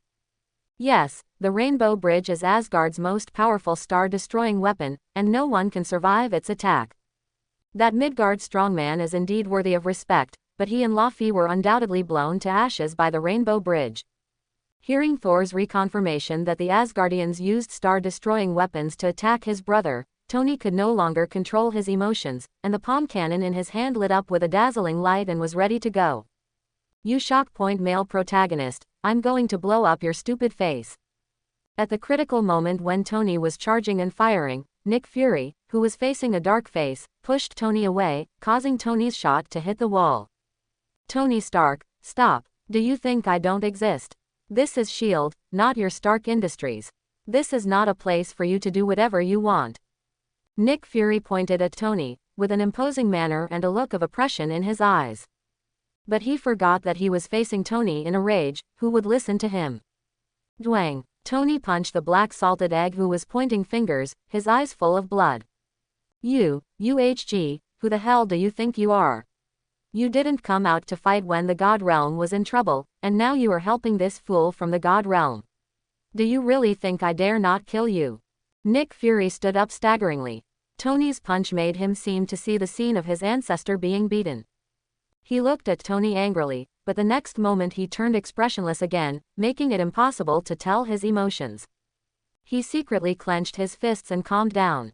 We can't make enemies with the Stark family yet, even though Thor said that no one can survive the attack of the Rainbow Bridge. But the images sent by the satellite vaguely showed that Arno didn't seem to be blasted into ashes by the beam of the Rainbow Bridge, but more like he rushed up against the energy of the Rainbow Bridge. This is terrifying, an energy attack that can destroy a planet, and can also withstand the upstream. Then any weapon on Earth can't have any effect on him. So no matter whether he was dazzled or not, he would not risk offending Stark without 100% confirmation that Arno was dead. Seeing Nick Fury's silence, Tony turned around and punched Thor in the face. Boom. Thor's nose was crooked, and he lay on the broken wood of the desk that he crushed and doubted his life. As a mortal, he was almost beaten to see his grandfather bore by this iron fist. Tony didn't intend to let Thor go just like that. He picked up Thor, whose face was covered in blood. Tell me the way to the god's domain.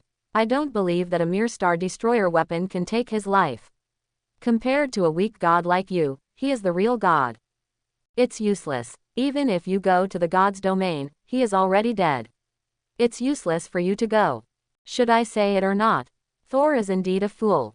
Even if he is beaten with blood all over his face at this time, he is still telling the truth without fear of death. Tell me the last time, give me the way to the god's domain. If he is not dead, I will bring him back.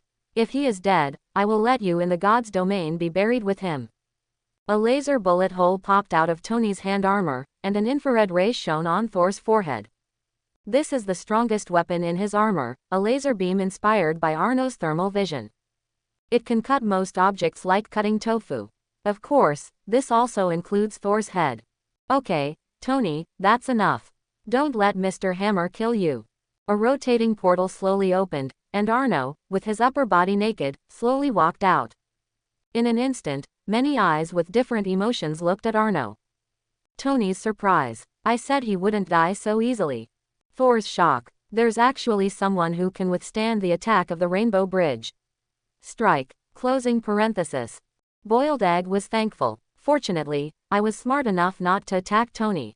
Before they could recover from their intense emotions, another voice came from the portal.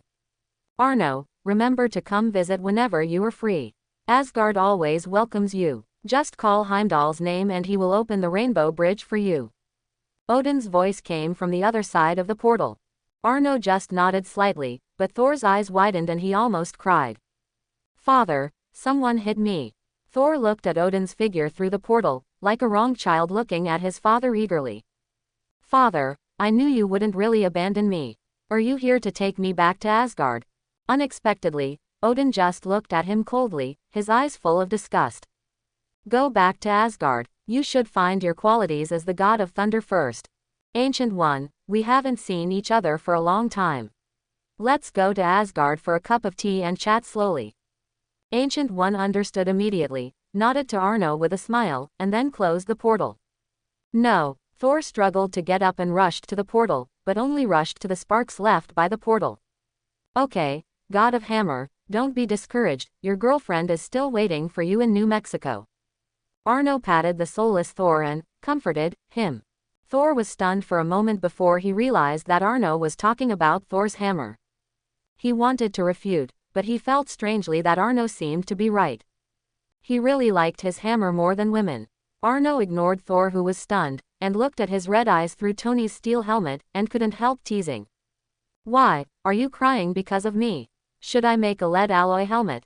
Your eyes are too intrusive to people's privacy. Tony opened the steel mask and spread his hands helplessly. Who else would worry about you? As the saying goes, good people don't live long, and evil people will live for 1,000 years. You will definitely live longer than 1,000 years, maybe 3,000 years. Chapter 51. Arno raised his eyebrows upon hearing this, and looked at Tony with a playful look. It's hard to say whether I will live that long, but you don't really think that I can't see anything made of lead, right? Maybe you don't know that I destroyed several secret bases mixed with lead when I was bored not long ago. Why don't you try it? Just kidding, lead can indeed resist his perspective to a certain extent, but that is only limited to long distances. Lead can also be seen through at close range, but it's not as clear as other things. And even if he can't see through lead, dare to use lead as a base under his nose. That's simply courting death. He is not Clark Kent. Knowing that most of those who use lead as a base have bad intentions towards him, they are obviously plotting against him, but he is indifferent. In his eyes, if you dare to use lead as a base, it means you are declaring war on me. If you don't use lead, I don't care what shameful secret projects you are doing. But if you use lead, then sorry, you have to choose one of the 3 options: thermal vision, super strength, or freezing breath. He usually basks in the sun in space, and the best way to pass the time is to check from time to time if there are any bases on Earth that use lead. It's like opening a blind box, you don't know what surprises are inside. Sometimes it may be just a small secret weapon experiment, and sometimes it can open a living organism for biological research. For example, the red-dressed maid and housekeeper Kia was brought out by him from one of the biological bases that were doped with lead. And these bases are without exception, one by one he destroyed, and now basically no new base dares to use lead. Well, forget it, it's just a joke, this thing is not safe. Tony coughed awkwardly, and when he relaxed, he suddenly thought of the whip rope he encountered today. Oh, there's one more thing. Today, a grudge from Howard's generation came to me. That person also used the resources of Hammer Industries to build many mechas to attack my villa and your manor. But before he could cause any damage, he was dealt with by Hulk and the people in your manor. That person is probably dead at the hands of the disgusting pervert you sent to me. And he has almost killed all the people in power in Hammer Industries. We think we can use some tricks to directly acquire Hammer Industries, which should make a lot of money. Arnold nodded casually. These were trivial matters to him. The manor has Kaya, Abomination, Wanda and others.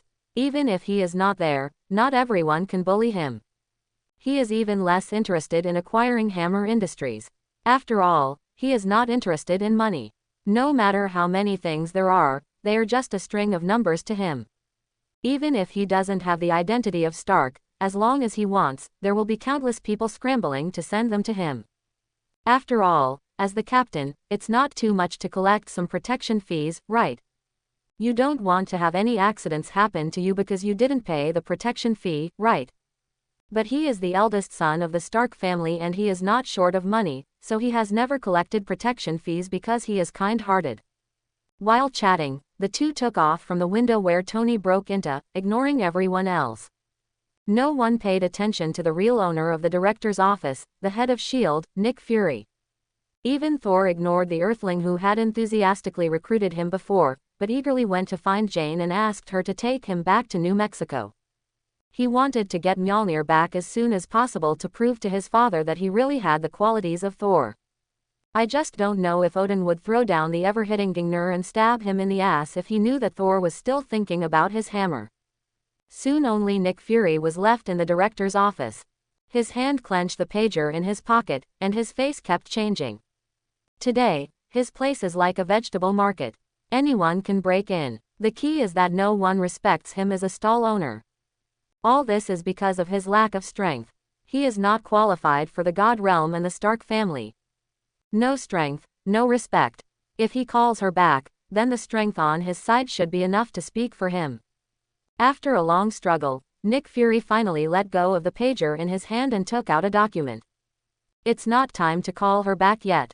However, Abomination, God Realm, Frost Giants, Earth, since Tony Stark announced that he is Iron Man, more and more terrible supernatural disasters have begun to occur. The Earth can't just rely on the arbitrary Superman.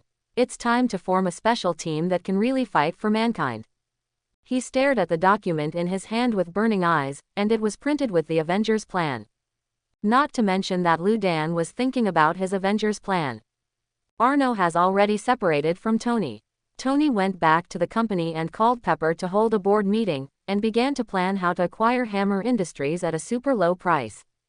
Arno was not interested in this and went back to the manor directly. Wanda and everyone in the manor finally breathed a sigh of relief when they saw Arno falling from the sky. Even if Arno was an omnipotent god in their hearts, they couldn't help but worry when they saw the city-sized ice ball and the colorful beams that went straight to the sky in the news. That's right, Arno's figure as a Superman appeared in the public eye for the first time. Because even if the military blocked that area, the news industry never lacked reporters who wanted to be hot and not their lives. These reporters always have connections and ways to sneak into those prohibited areas to shoot. And it was they who risked being killed by ice balls and presented a clear first-person perspective to the public. As for why they could send out what they took pictures without being put in a sack and thrown into a small dark room.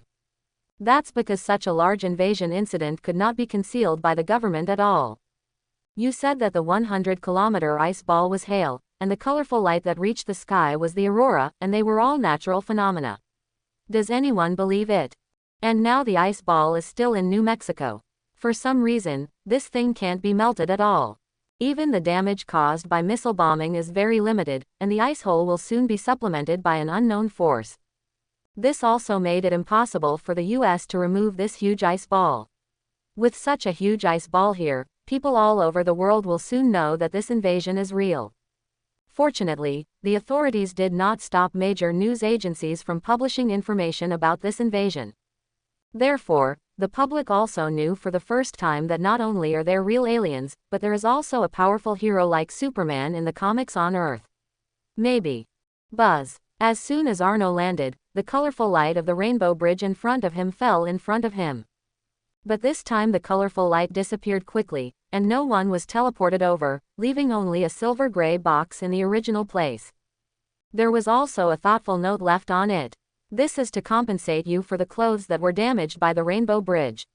The material is modified from the destroyer that you destroyed, and the shape of the clothes is controlled by the mind.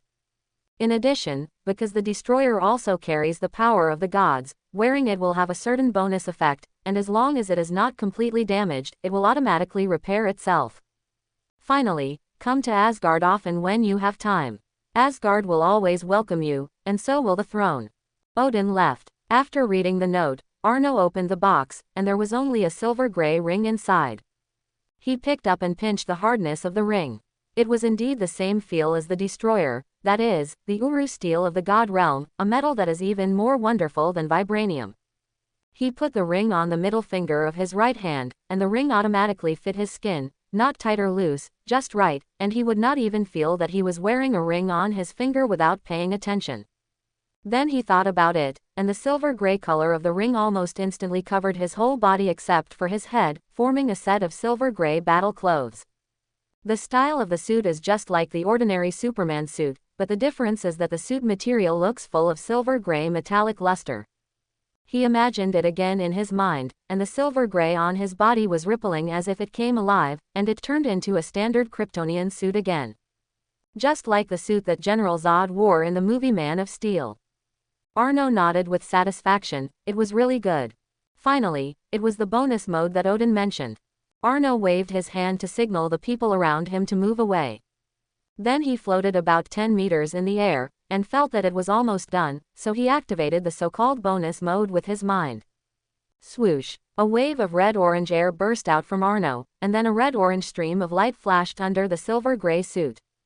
A hot energy spread throughout Arno's body, complementing the energy of the sun in his body. With a slight clench of his fist, a powerful red-orange air burst exploded in the palm of his hand.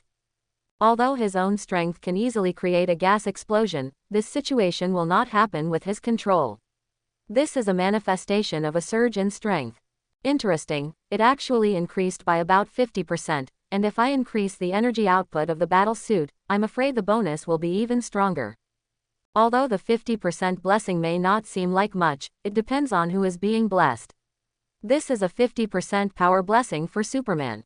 It can be said that turning on this bonus mode, no, to be precise, it is the destruction mode. If he encounters an opponent with the same strength as him one day, turning on this mode will definitely be the opponent's nightmare. The instant 50% power blessing can almost allow him to easily suppress the opponent, and the scale of victory will tilt towards him in an instant. And this is only the initial form of the destruction mode. With the continuous injection of his energy, this bonus ratio will only be more terrifying. As for how much the destruction mode can be enhanced to the limit, Arno did not try. It's not that he doesn't want to try. It's because even if he simply turns on the destruction mode in its initial form, as the red and orange light flows under the battle suit, the temperature around him becomes hotter and hotter. It's as if the sun power he has absorbed for many years is releasing a scorching breath outward, making him like a real little sun. This causes Arno to become hot and terrifying now. Even the air around him was fluctuating due to the high temperature from his body. The high temperature on his body now, even if he didn't use any strength, just simply put his palm on a person, the high temperature would dissolve that person and vaporize him. Even if he was 10 meters high in the air, the flowers, plants and trees around him were instantly withered and charred by the scorching breath. And the range of the scorching continued to expand, forming an expanding black scorched circle. The people in the manor were already retreating away from him, and Wanda's hand was still shining with red light, forming a translucent crimson shield in front of everyone. Otherwise, with such a high temperature, even if Arno didn't get close to them, the moisture on their bodies would evaporate quickly, and it wouldn't take long for them to be dried up like the flowers and plants under his feet. But looking at Wanda's sweaty appearance, I'm afraid she can't hold on for long. Seeing this, Arno turned off the destruction mode, and the flowing light under the battle suit slowly disappeared, and the surrounding scorching air slowly returned to normal temperature. Oh my goodness, so this high temperature is a bonus or a side effect of the destruction mode. Although this high temperature has a lethality bonus, it also makes it hard to distinguish between friend and foe. Even if he can use the bio-force field to prevent this burning breath from leaking out, once he injects too much energy and the power bonus of the suit goes off the charts, it is hard to say whether the bio-force field can still isolate this high temperature. He doesn't want to see his manor being vaporized by the instant high temperature. Let's wait until the next time we meet a real opponent and demonstrate it in actual combat. Let's look forward to which lucky guy will win. Then he flipped through the other abilities of the destruction suit. What about the destruction beam, magic resistance, physical resistance, force and speed blessing, flying ability, etc.? Don't ask him how he flipped through it, just ask the manual that comes with the artifact. But he did find a very interesting function of the destruction suit.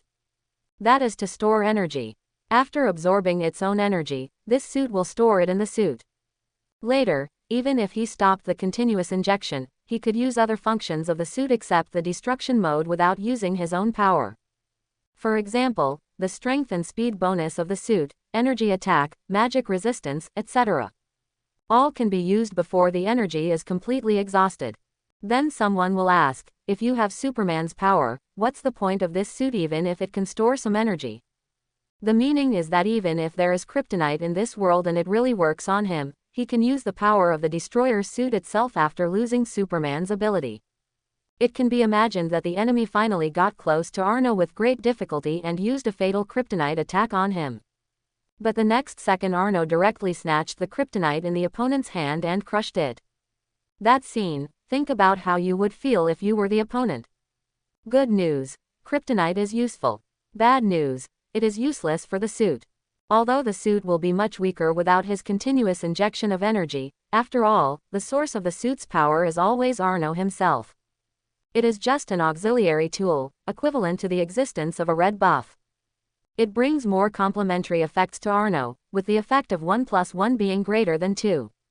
However, Even so, if he does not use his own strength, the strength of the suit alone is at least equivalent to that of a normal Hulk. He can still fly, is flexible, and the destroyer's destruction beam is retained, so he is still a Hulk with long-range attack means. And after the destroyer suit was remade by Odin, the energy beam is no longer limited to facial emission. Whether it is from the hands and feet, or any part of the suit, you can send out beams of destruction at will. Even if you want, the whole body can burst out destruction energy attacks, but that will increase the energy consumption of the suit. Of course, after talking about so many advantages, this suit still has some disadvantages. That is, the destruction suit does not have the automatic combat function like the destroyer. It has become a pure suit, not the existence of the armor and the guardian before. But Arno doesn't care about this, he feels that the current form is the best form of the destroyer. Whether in Odin or in his own hands, the form of the destruction suit is always much stronger than that of the destroyer. Because the strong has always been more than just an external object, more of them are very strong in themselves. In general, Arno is very satisfied with this suit. It can be said that this is the best gift he has ever received in his life. For this reason, I won't bother Loki about destroying my Earth. Well, I am really generous. Asgard, in the magnificent hall. Ancient One and Odin sat opposite each other at the long table. In front of each of them was a cup of tea that was half full. In the middle of the long table was a huge illusory mirror. Ancient One looked at Arno in the mirror, who was wearing the destroyer armor and smiling very innocently, and the tea in front of him could not help but ripple. Your Majesty, Odin is really generous. He just gave Arno the destroyer armor that gathers the power of the gods so easily. Although Ancient One's tone was still indifferent, the gentle smile on his face had disappeared. On the contrary, Odin smiled brightly at this moment, and the mood of the two seemed to have reversed from when Ancient One stopped him from handing over the throne of the God King. He's old and can't be used anymore. It's better to leave it to a better next user. Ji Yuyi picked up the teacup, watched a green tea leaf slowly sink into the tea, and said coldly. The destroyer is one of the inheritances of the God King. It seems that His Majesty Odin is determined to let an earthling be the new God King of your God realm. Odin didn't care about the sarcasm in the words of the Ancient One, but just nodded his head in satisfaction at Arno, who looked mighty in the mirror wearing the destroyer suit. Young, powerful, and full of unlimited potential. He takes good care of his own people and shows no mercy to his enemies. He is ruthless, but not indiscriminate. Most importantly, he is as mighty as he was when he was young. He is simply the innate divine body. The more Odin looked at him, the more satisfied he became, until he felt the cold breath emanating from the Ancient One opposite him, and then he stopped smiling. He sighed, and after a little thought, he said, Ancient One Supreme, we are actually fighting, aren't we? Since the moment he arrived, not only our fate, but also the fate of this universe has been closely related to him. He is the present, and even the future. Now he has completely broken free from his shackles. In the future, he will definitely completely change the future. Where he is, life will definitely be more vibrant. I have to fight for him, and so do you. After speaking, Odin stood up and looked at Ancient One with burning eyes. The aura of the God King made the surrounding space seem to tremble. Ji Yuyi's expression remained unchanged, and even the tea in her hand did not waver. She gently picked up the green tea leaf that slowly sank to the bottom of the cup and placed it on the table, saying lightly, You want him to inherit the throne of the God King. You and I both know that it is not only because he can prevent the Ragnarok. Because the so-called Ragnarok has not caused any big waves since the moment he appeared. So it doesn't matter whether he inherits the throne of the God King or not. Your Majesty, the God King is probably thinking about more than just Ragnarok. Odin put away the momentum of the God King and sat down again as if he had become the kind old man again. I would like to hear more about it. Ji Yuyi took a sip of tea from the teacup, and only 3 points of the cup were left.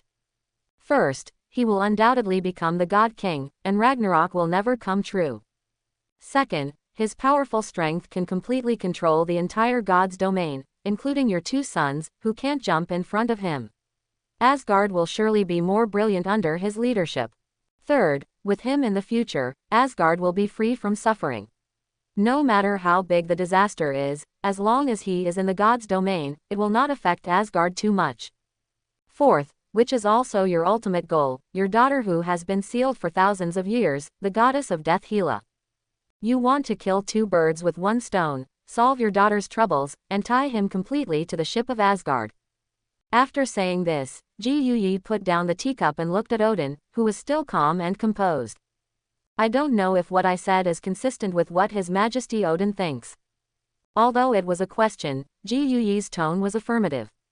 Odin smiled slightly and said without comment, I don't have the time stone.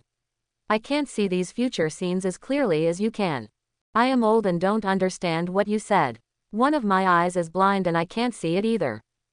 I only know that only by keeping him in Asgard and making him a part of Asgard, the future will be truly beautiful. Didn't you see this line in time? Looking at Odin, who looked like an old rogue, the dark mark on the forehead of the Ancient One was looming, and his expression became solemn. First of all, time is not omnipotent, and not everything will flow at the right time.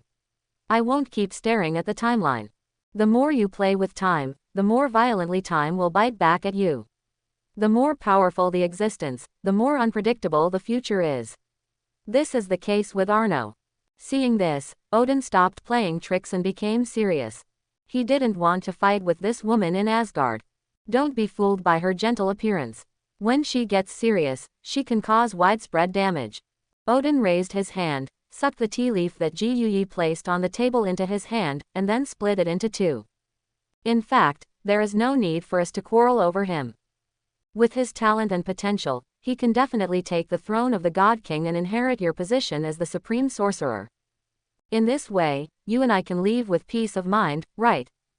Ji narrowed his eyes, and the faint mark on his forehead disappeared.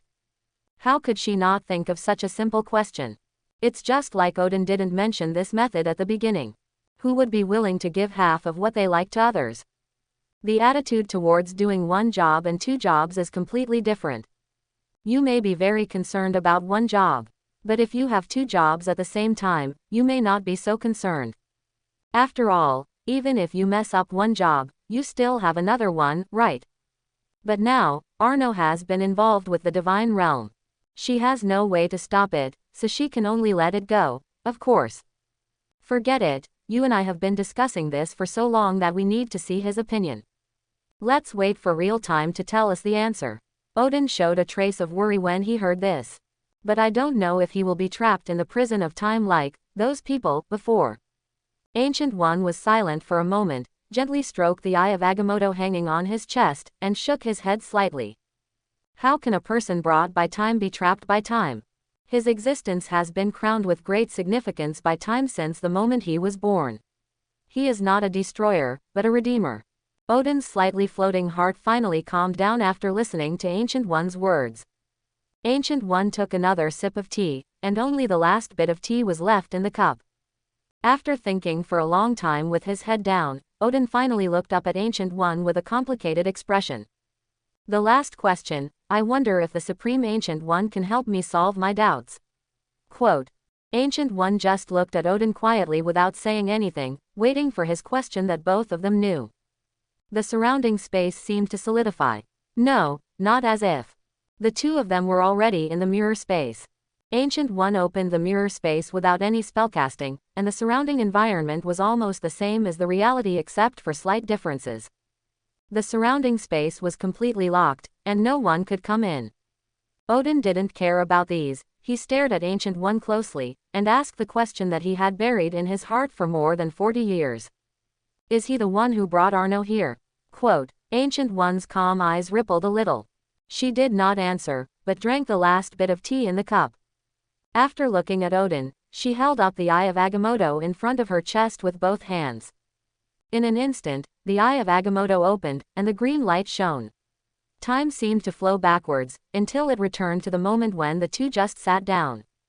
In the magnificent hall, Ancient One and Odin sat opposite each other.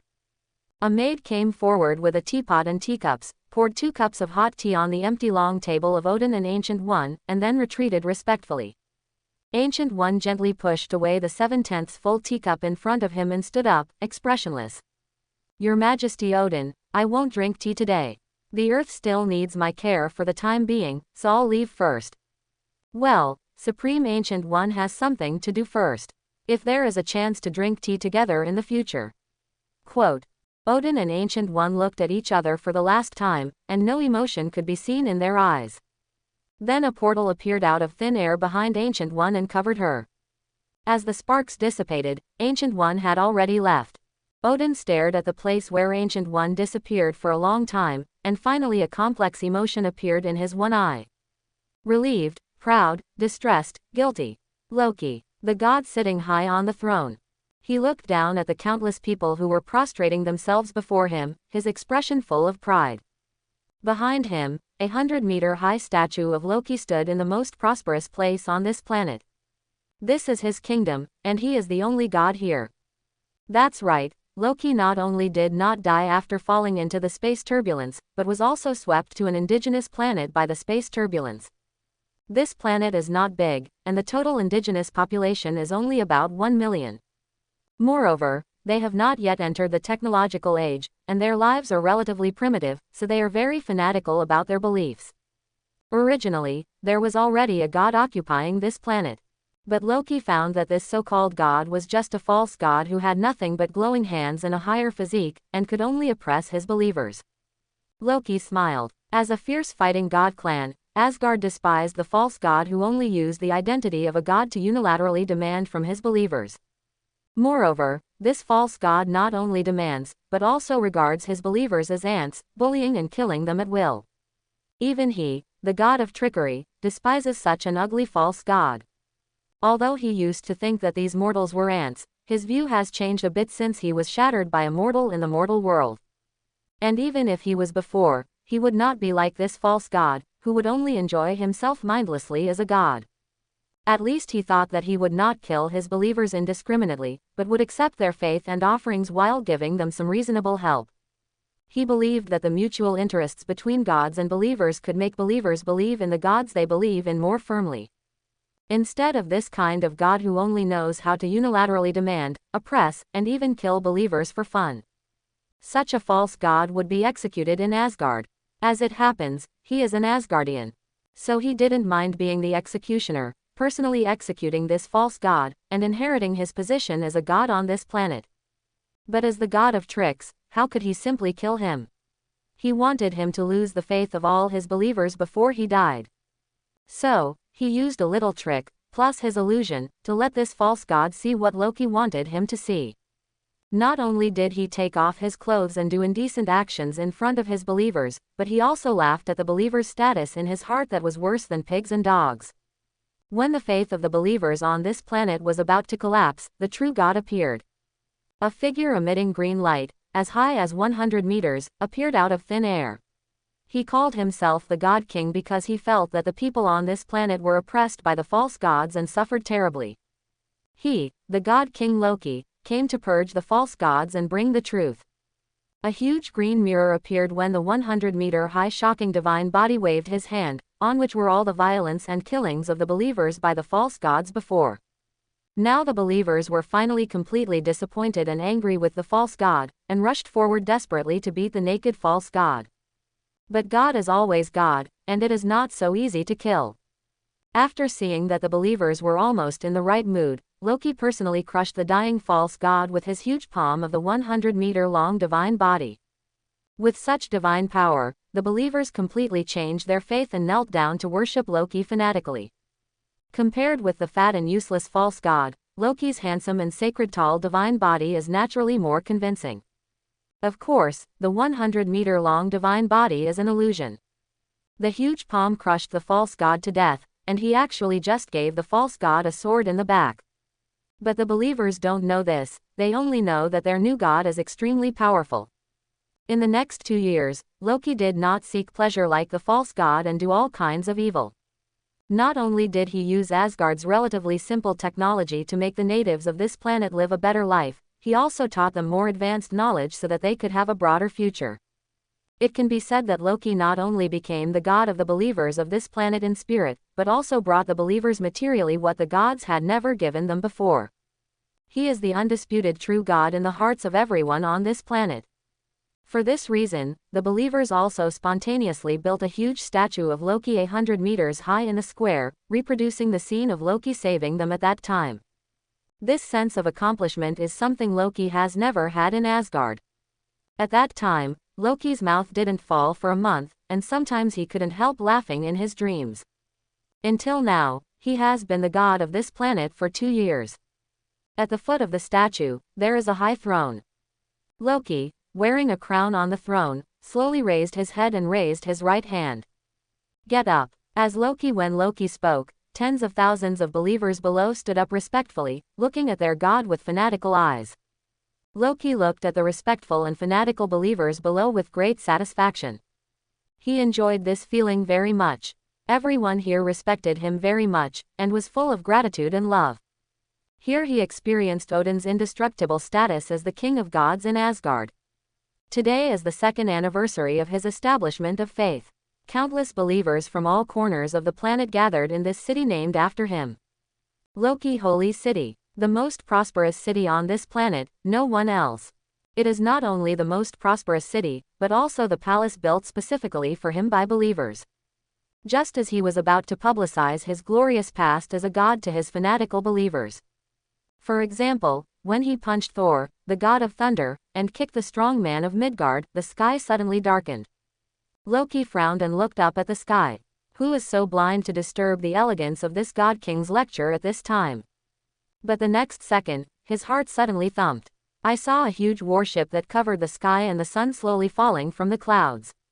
Loki's face suddenly became ugly. This was not good news. How could a high-level civilization invade a low-level civilization? Nothing good would happen. Buzz. A beam of light-emitting blue light fell from the huge warship to the center of the huge square. 6 figures slowly walked out of the transmission channel.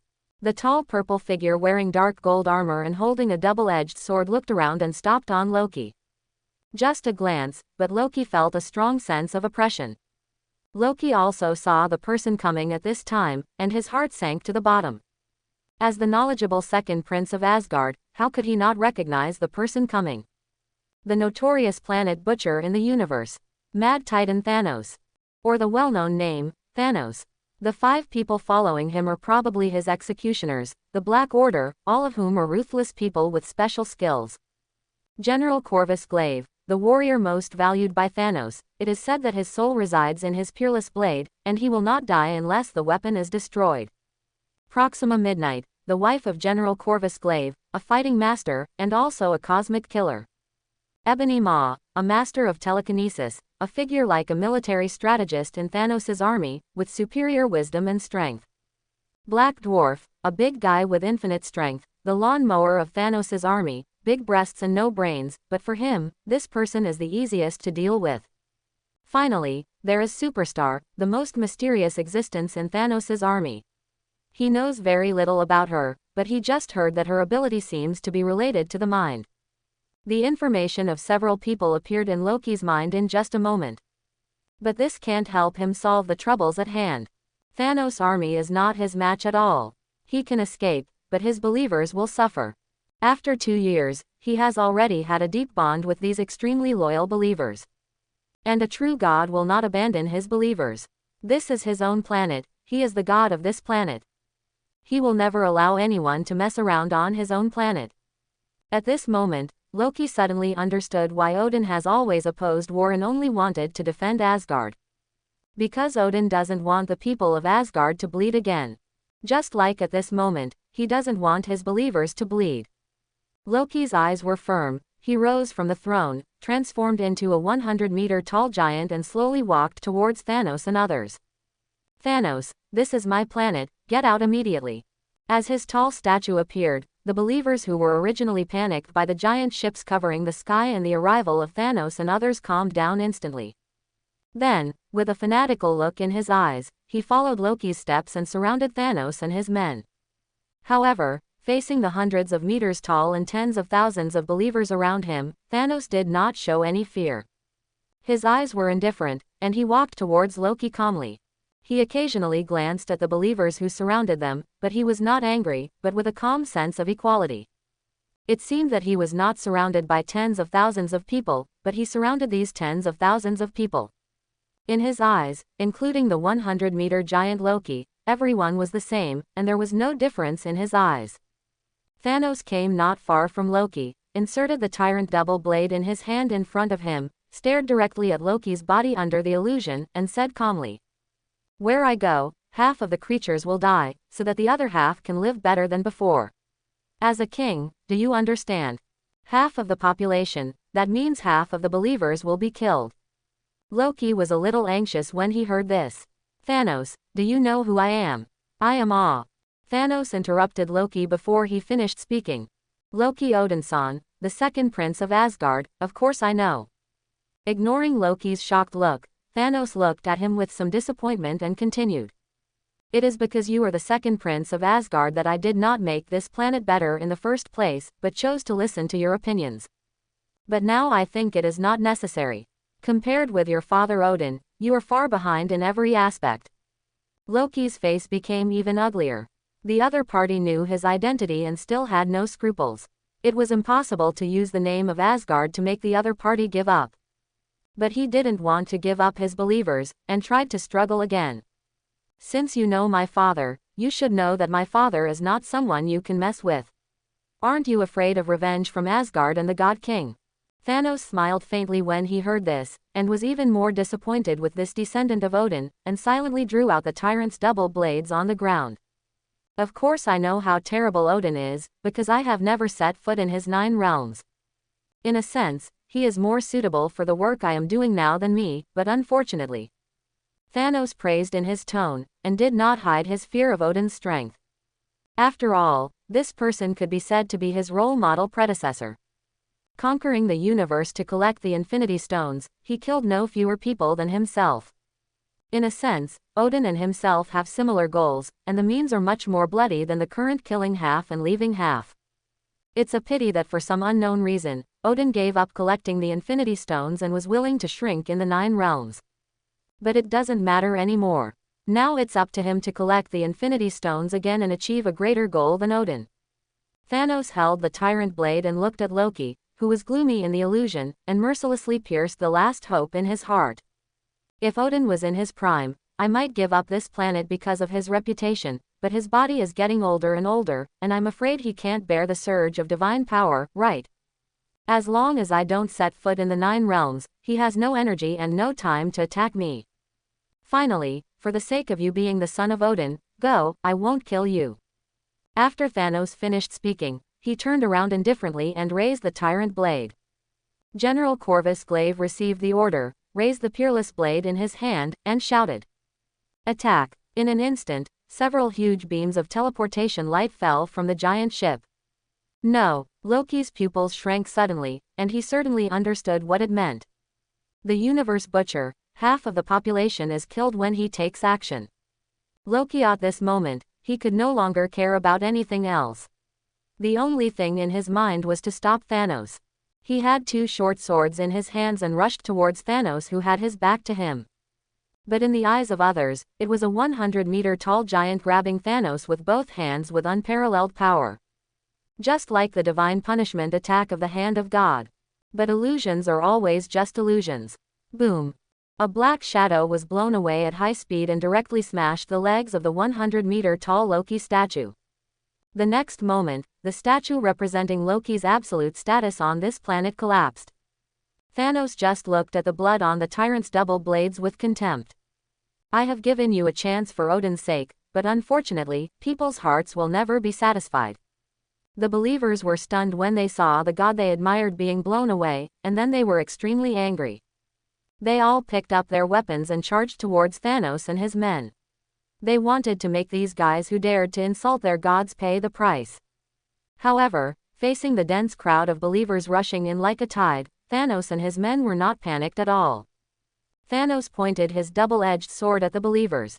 Roar, roar, roar. In the transmission channel where the sky giant ship fell, countless hideous monsters roared and rushed towards the native army. Thanos' massacre began. The combat effectiveness of the genetically modified monsters under Thanos' army and the natives of this planet is not at the same level. Even if Loki has taught them to make stronger weapons in the past 2 years, it is useless. Even if there are a few believers with special talents and special abilities occasionally, they will be easily solved by the 5 generals of the Black Obsidian. The believers have no room for resistance at all. This is a massacre. The believer troops were destroyed by the monster group at a speed visible to the naked eye. Loki, who stood up from the rubble in great pain, watched this scene with a rage. Reason told him that he should take the opportunity to escape immediately, but his emotions told him not to do so. These are his loyal believers, and they are also his first true believers as a god in 1,500 years. He can't abandon them. Now there is only one way to save these slaughtered believers. Catch the thief first. Loki looked at Thanos, and his figure slowly disappeared. Thanos in the densest encirclement of believers can be said to be a bulldozer, and no one can stop him wherever he tramples. A tyrant double-edged sword is like the sickle of the god of death, reaping the lives of countless believers with a wave of his hand. Suddenly, countless locusts appeared from all directions with spears in their hands, attacking from all kinds of tricky angles. Normal people facing such a situation will inevitably be unable to resist so many simultaneous attacks. But Thanos is not one of them. Hey, a boring trick. Thanos sneered, and with just a rotation of the double blades, a huge wave of air destroyed countless phantoms around. But these were not Loki's real bodies. Loki's real body fell from the air, and the dagger in his hand pierced directly into Thanos' head. Go to hell. Loki looked at the dagger that was about to pierce Thanos' head, and a ferocious smile appeared on his face. When the dagger was about to pierce Thanos' head, a purple big hand grabbed his neck. Thanos looked at the dagger that was close at hand with contempt, and the hand that was pinching Loki's neck slowly exerted force. You are a mage, why don't you play long range well, and play close combat with me? Loki's face was red and his mouth was open. The huge force squeezed his throat, making him unable to speak at all. After seeing that Loki was in danger of his life, the believers who were slaughtered one-sidedly around him rushed to Thanos fearlessly, regardless of the bites of the monsters, and wanted to save their god. But before they could rush to Thanos, they all stopped with dull eyes, and then raised their weapons and stabbed themselves in the chest. In an instant, blood splattered, and countless believers died under their blades. Loki looked at this scene with bloodshot eyes, and the pain in his heart became more intense than the pain in his body. He stretched out his hand weakly to save his people. But he was strangled by Thanos and could not protect himself, and he was powerless to help the believers who fell one by one. He could only watch his believers die one by one under their own blades. No, Loki used all his strength but could only make a hoarse and desperate sound. Blood and tears flowed from the corners of his eyes, and he looked at the superstar hidden among the believers with extremely resentful eyes. It's her. It's this woman. I will make you pay with blood. I, Loki, swear as the second prince of Asgard and in the name of God. Thanos looked at Loki's desperate expression with satisfaction, threw the almost suffocated Loki to the ground, and said his real purpose this time, I want them to survive. As long as you help me get one thing back, they can survive. Loki raised his head suddenly, and hope burst out from his desperate heart. I will agree to any conditions you give me. Just let them go. Thanos helped Loki up with satisfaction and met his eyes. Attack the Earth and bring me the Cosmic Cube. Earth. Shield Cosmic Cube Base. Nick Fury looked at the fallen agents with a gloomy face. Hundreds of people in the entire base fell to the ground. No one died, but Nick Fury was in a worse mood than if someone died. Because the Cosmic Cube, the core of the base, was missing. Also missing were Dr. Eric Selvig, who was responsible for researching the Cosmic Cube, and Clint Barton, the combat agent Hawkeye who was responsible for protecting and monitoring the Cube project. After a careful investigation of the scene, there were only traces of departure in the entire base, and no trace of invasion. The surveillance camera screen was completely destroyed by an unknown force, resulting in no clues except for the traces of departure. But he knew that the thing he was most worried about was coming. He knew that this time it was not as simple as an invasion and theft from the interior of the Earth. Instead, a threat from outside the Earth had arrived. However, he thought of the Avengers' plan that was specially formulated to deal with this situation, and his gloomy face was almost purple. For the Avengers' plan, he originally had a complete list of candidates. But since he had been inviting people on the list to join in the past 2 years, he had never succeeded once. There were 6 people on the initial list. The first one to be invited was Tony Stark, a genius scientist, Iron Man, a man with both combat power and wisdom. But after Tony knew it was him, he didn't even meet Tony, and Pepper told him tactfully that Tony asked him to buy more cotton seeds. The second one was Bruce Banner, who was as intelligent as Hawking when he was sane, and the most powerful person on Earth except Arnold when he was offline. But Pepper also told him that Dr. Banner felt very satisfied with his current work in life, and he didn't want to work illegally for an agent organization for the time being, especially when the leader was still a black man. The third one is Thor Odinson, the legendary god of thunder, the next king of Asgard. Although his IQ is not high, his advantage is that he is powerful in combat, and he is even more powerful than Hulk. But Thor told him directly that Odin asked him to follow Arno to learn more about the qualities of the real Thor. He didn't have time and didn't want to play any House Alliance games with him. Moreover, he only cooperated with the strongest people in the world, and he was not worthy. As for why Odin asked Thor to follow Arno, the reason is that Thor couldn't find a way to restore the power of Thor 2 years ago, so he went to ask for help from Arno Stark, who he thought was the most reliable and the most powerful Midgardian. In the end, after Arno threw him into a refugee camp in the Middle East for a week, he became honest, realized the harm that war would bring to civilians, and successfully took back Thor's hammer. But it is obvious that Odin is not satisfied with Thor still being the god of hammers, so he asked him to continue to study with Arno and not return to Asgard before making further progress. The fourth and fifth were the people he had chosen a long time ago, and they were also the 2 best agents of S.H.I.E.L.D., Natasha Romanoff and Clint Barton. Although their combat power was not particularly high, they had their own skills, which just complemented the skills that others did not have, such as infiltration, assassination, interrogation, etc. But now one of them was still working for someone because of a sneak attack into a private estate a few years ago, and the other disappeared with the cosmic cube. Now he is sure of the last person on the list. The 6th person, the old bacon who had just been thawed, Steve Rogers, the famous Captain America, the national hero, the world's first superhero, and the captain he chose. But now no team members have been recruited, and there is no use for the captain. Although Captain America was once the peak physique of mankind, times have changed now. Advanced technology, mutant monsters, superpowers, alien invaders, and even legendary gods, all the supermen in the comics appeared one by one, and a peak human being couldn't even make a splash in the midst of them. Nick Fury rubbed his brows tiredly, and for the first time, he felt a sense of failure. The Avengers team he originally planned was aborted before it even started. This was the first time he failed so thoroughly in all his years as the King of Spies. Without the Avengers, how to protect the Earth from external threats? The answer is, he doesn't need to protect it. Stark Manor. At this moment, Arnold, Tony, Pepper, Banner, Thor, Natasha, Deadpool, Wanda and Quicksilver, Kia, and many servants of the manor gathered in the hall. Except for Arnold, Banner, Thor, Wanda, and Kia, everyone else held like a potion flowing with red lava. Everyone, let's start, drink this perfect extremis potion, let's complete the evolution together. As Tony raised the potion in his hand, everyone present, including Deadpool with superpowers, Quicksilver, and Natasha, who was transformed by the Red House but whose strength was only 2 or 3 times that of an ordinary person, also raised the extremis potion in their hands. That's right, the extremis potion is an upgraded version of the extremis virus. During the 2 years of boredom, Arno suddenly remembered that Tony had an enemy in Iron Man 3 in his previous life, and the extremis virus was successfully developed through Tony's equation.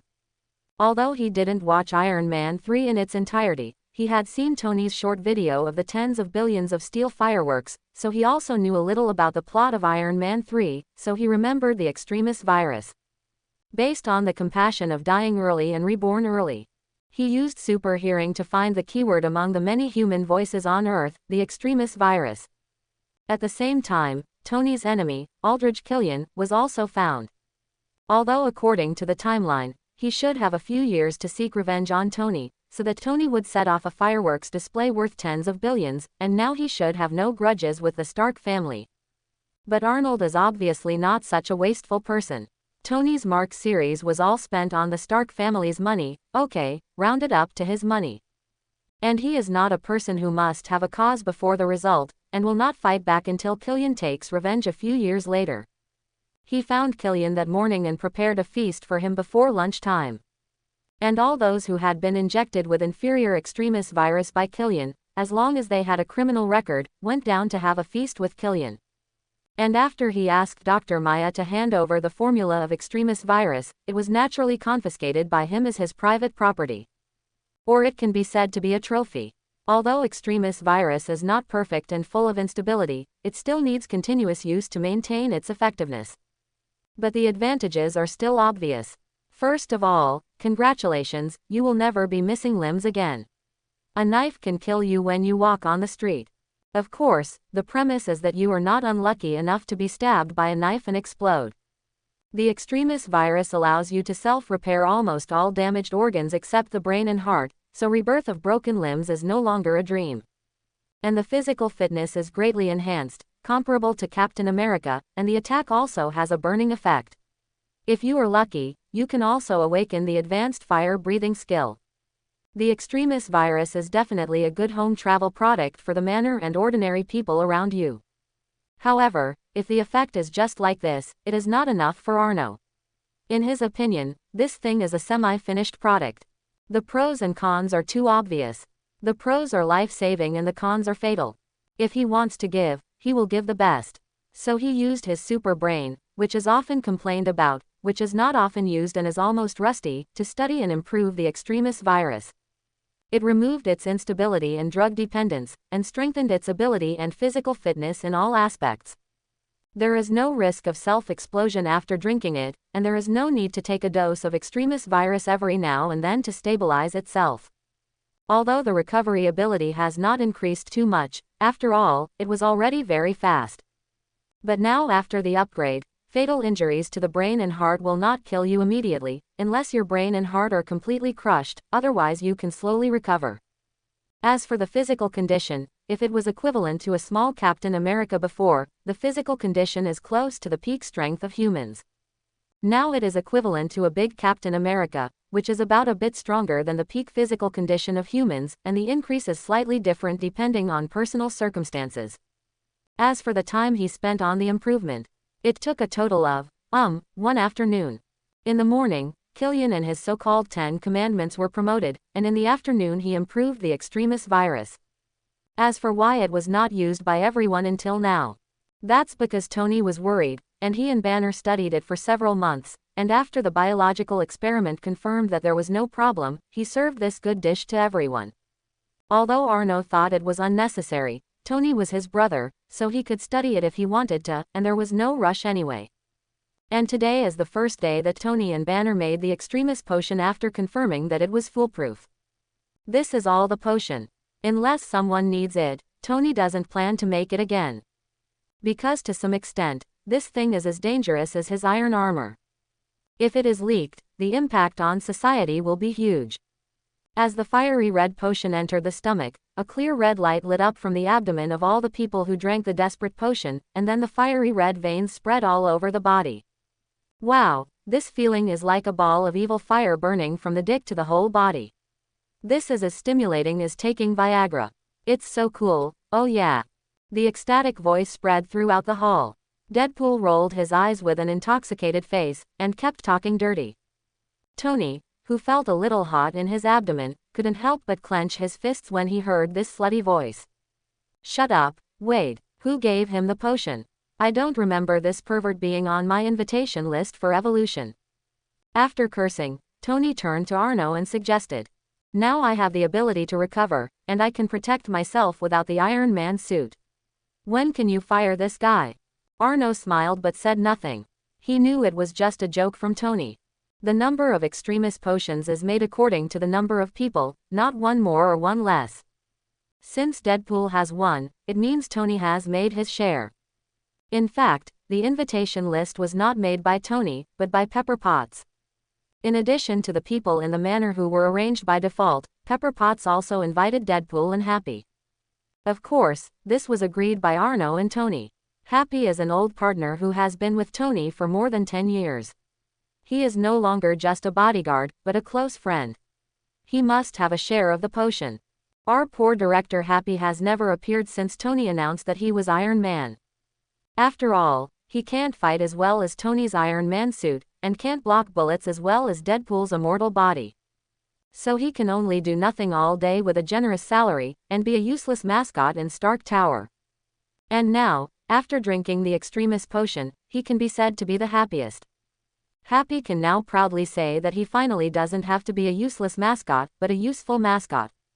As for Deadpool, not to mention that he is half of the manor, just say that last time he risked his life to protect Pepper, Tony would not miss his share. Although this guy can't die no matter what.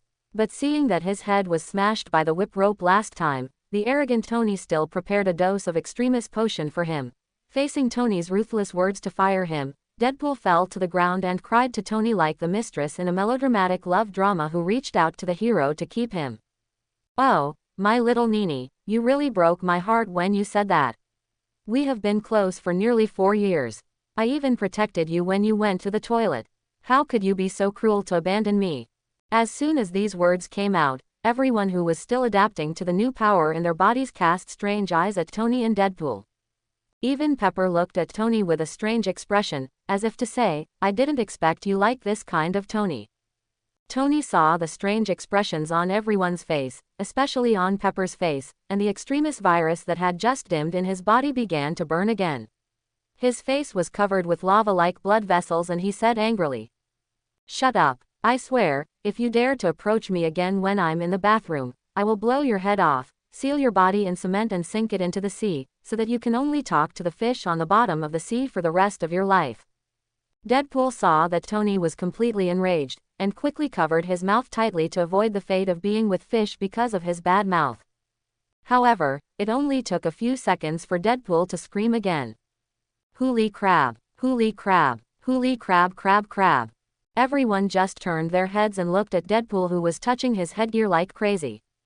"Hey, buddy, what's wrong with you? Can't you be quiet for even a little while?" Quicksilver Pietro was still adapting to the combination of the Extremis virus and his own speed, and was interrupted by Deadpool again, making him speechless. However, Deadpool, who could usually talk to someone about anything from the President of the United States to Qin Shi Huang, surprisingly ignored Pietro this time. He rubbed his face frantically, then pulled out a long knife from his back and pulled off his hood. In the reflection of the blade, Wade saw a face that was so handsome that it shook the world. "Oh my God, I can't believe this is real." Wade jumped up excitedly, threw away the long knife in his hand, picked up Tony next to him and kissed him hard on the cheek. "I really thank you, Tony. From today on, you are my god. You actually restored my handsome face. Ha ha ha ha ha. WCNMD. Tony broke away from Wade, wiped his face frantically with his sleeves, picked up the fallen long knife, and was about to go forward and kill Wade. Banner, who was recording data, and Pietro next to him quickly stopped him. "Don't be impulsive, Tony. Impulsiveness is the devil. If you stain the wooden floor, it will be hard to clean. It won't be too late to kill him when you get out." Wade completely ignored Tony's desire to tear him apart, and with the nervousness of opening a blind box, he unzipped the upper body of his battle suit from the back. He covered his eyes, looked down, and revealed a gap between his fingers. "Wow, it's a surprise. Ha ha ha ha ha ha." Looking at his strong and smooth upper body, Wade's eyes, which were covered with his hands, were about to burst into tears. "Ha ha ha, it's done. I've done it. If Francis, that son of a fool, knew that I had restored my peerless beauty, he would definitely die with his eyes wide open. Ha ha ha." Wade laughed and was about to pull open his pants and continue to open the blind box to see if the lower body, which he cared about the second most, was also fully restored, especially his brother. But a burning gaze forced him to stop, his hand on the waistband. Don't get me wrong, it's not a psychological burning gaze. No one present is so perverted that they would be interested in Wade's lower body. It was a physical burning gaze. Arno's eyes shone with red light, and he advised Wade with a smile. "If you dare to pull your pants down a little bit, I will shoot your thing." Facing the kind-hearted Arno, Wade swallowed his saliva and couldn't help but clamp his legs. "Ahem, I'm just kidding. I'm not so uncultured. I'd be shy to take off my pants in public." That's why he kissed Tony instead of Arno in excitement, even though the desperate potion was obviously improved by Arno and produced by Tony. Because Tony said he would cut him with a knife, but he might not really cut him. But Arno said he would shoot him, and he would really shoot him. Wade put his hand away from the heart and whistled without anything happening. Tony saw Wade being defeated in front of Arno, and his anger eased. But he kept wiping the face that Wade had kissed with the disinfectant wet wipes that Pepper had given him. He was still thinking whether he should go to the church to get some holy water to wash his face and drive away the bad luck. Arno saw that Wade, the funny guy, had finally calmed down, and he no longer paid attention to him. Instead, he scanned the extremis potion that had been completely integrated and stabilized in everyone's body, and nodded with satisfaction. As expected, no one had any accidents after drinking the extremis potion, and all of them perfectly integrated all the abilities of the extremis virus. And 3 people like Deadpool, Quicksilver, and Natasha have enhanced their original abilities. The extremis potion is quite useful even for the 3 of them who already have special abilities. For example, Deadpool not only further strengthened his self-healing ability, but also improved his physical body and attack methods. For example, when he plays with 2 swords now, he can not only do physical damage, but also attach burning attacks, and even he wants to use fire breathing. This is much better than the previous Deadpool, although his physical fitness was also enhanced to a certain extent when he awakened the mutant gene. But the means of attack are mainly the superb swordsmanship and gun skills that he had already possessed before he awakened the mutant gene. For example, in his famous scene, facing the dense bullets coming at him, he danced with a pair of long swords tightly, and every bullet was blocked by his superb swordsmanship. On the contrary, after he awakened the mutant gene, relying on his immortal body, his swordsmanship seemed a bit perfunctory, and was swept into a sieve by Thanos. Not to mention Quicksilver, whose body, which could be killed by ordinary bullets, can now recover itself as long as it is not swept into a sieve. And the most important thing is that the extremis virus has changed his physical endurance, greatly improving his endurance, and he will never run too much energy after running for a while. Finally, Natasha, her change is the biggest among the crowd, except for Deadpool. In addition to the fact that her originally transformed physique became stronger than other people who drank the extremis potion after drinking the potion, her body also underwent amazing changes. Arno walked forward slowly, smiled and patted Natasha on the shoulder, and was happy for her. Natasha, congratulations, you are now a complete person. Natasha was stunned at first, and then immediately thought of the feeling of something extra after the burning sensation in her lower abdomen faded. After rubbing her lower abdomen blankly for more than 10 seconds, Natasha truly felt that she was not dreaming. With tears in her eyes, she hugged Arno and choked up. I never thought that one day I could recover to be a complete person. This is something I dare not even dream of. My gratitude can no longer be expressed in words. I really don't know how to thank you. Arno gently patted her back, which was trembling due to excessive excitement, and let her go and laughed and joked smiled. Then I will pay you less so that I can have enough money to let our chief instructor stay in the manor to work for a few more years. Natasha couldn't help but smile and winked at Arno. If you don't pay me, I can work for you for free all my life. The two smiled at each other, and then they were blocked from each other's sight. Wanda inserted herself between the two and stood in front of Arno, congratulating Natasha with a fake smile. Congratulations, Sister Natasha. Thank you. Facing Wanda's hostile eyes, Natasha smiled indifferently and moved her eyes away from Arno. Hee, little girl, if I really wanted to compete with you before, you would have had no chance long ago. As for now, hee. Natasha picked up a glass of wine, took a sip, and an inexplicable smile appeared on her face. Arno touched Wanda's jealous little head, picked up a glass of wine on the long table and said with a smile. Since everyone has received the gift brought by Tony and me, today's party officially begins. There is no distinction between master and servant in the manor today, let's have a carnival together. After Arno's words fell, everyone cheered and picked up the wine glasses that had been poured in advance on the long table and raised them to toast. Let's toast to a new life. As they drank the desperate potion, the knots in many people's hearts were also untied. Such as Wade's anxiety about his appearance, Natasha's inferiority complex about her physical defects.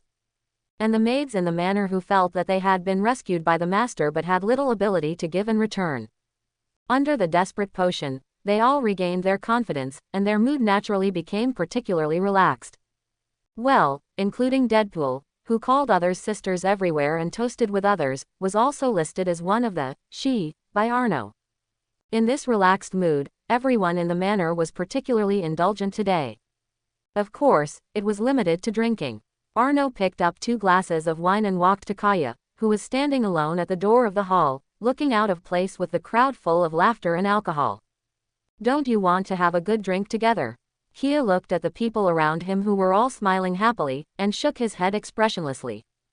As the housekeeper of Stark Manor, I must always stay awake to serve the master and protect the safety of the manor.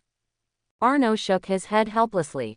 Because Kia had been used as an experimental subject, she had a big problem with her personality, which could not be cured by the desperate potion. She did not need the desperate potion either. Kia's ability was highly developed. Neither her healing ability nor her physical strength could be compared with the desperate potion, not to mention that she also had a strong telekinesis. But her problem was not physical, but psychological. Psychological trauma could not be repaired by any medicine. She felt very insecure and very dependent on him. He noticed it from the moment he rescued her. He did not have a good solution to this problem. After all, the people he picked up in the manor were more or less dependent on him, but Kia was a little more serious. Basically, except for talking to herself, Kia rarely communicates with others. She always has an expressionless face to hide her fear of being abandoned more than anyone else. Arno put both glasses of wine in his left hand and rubbed her golden hair with his right hand.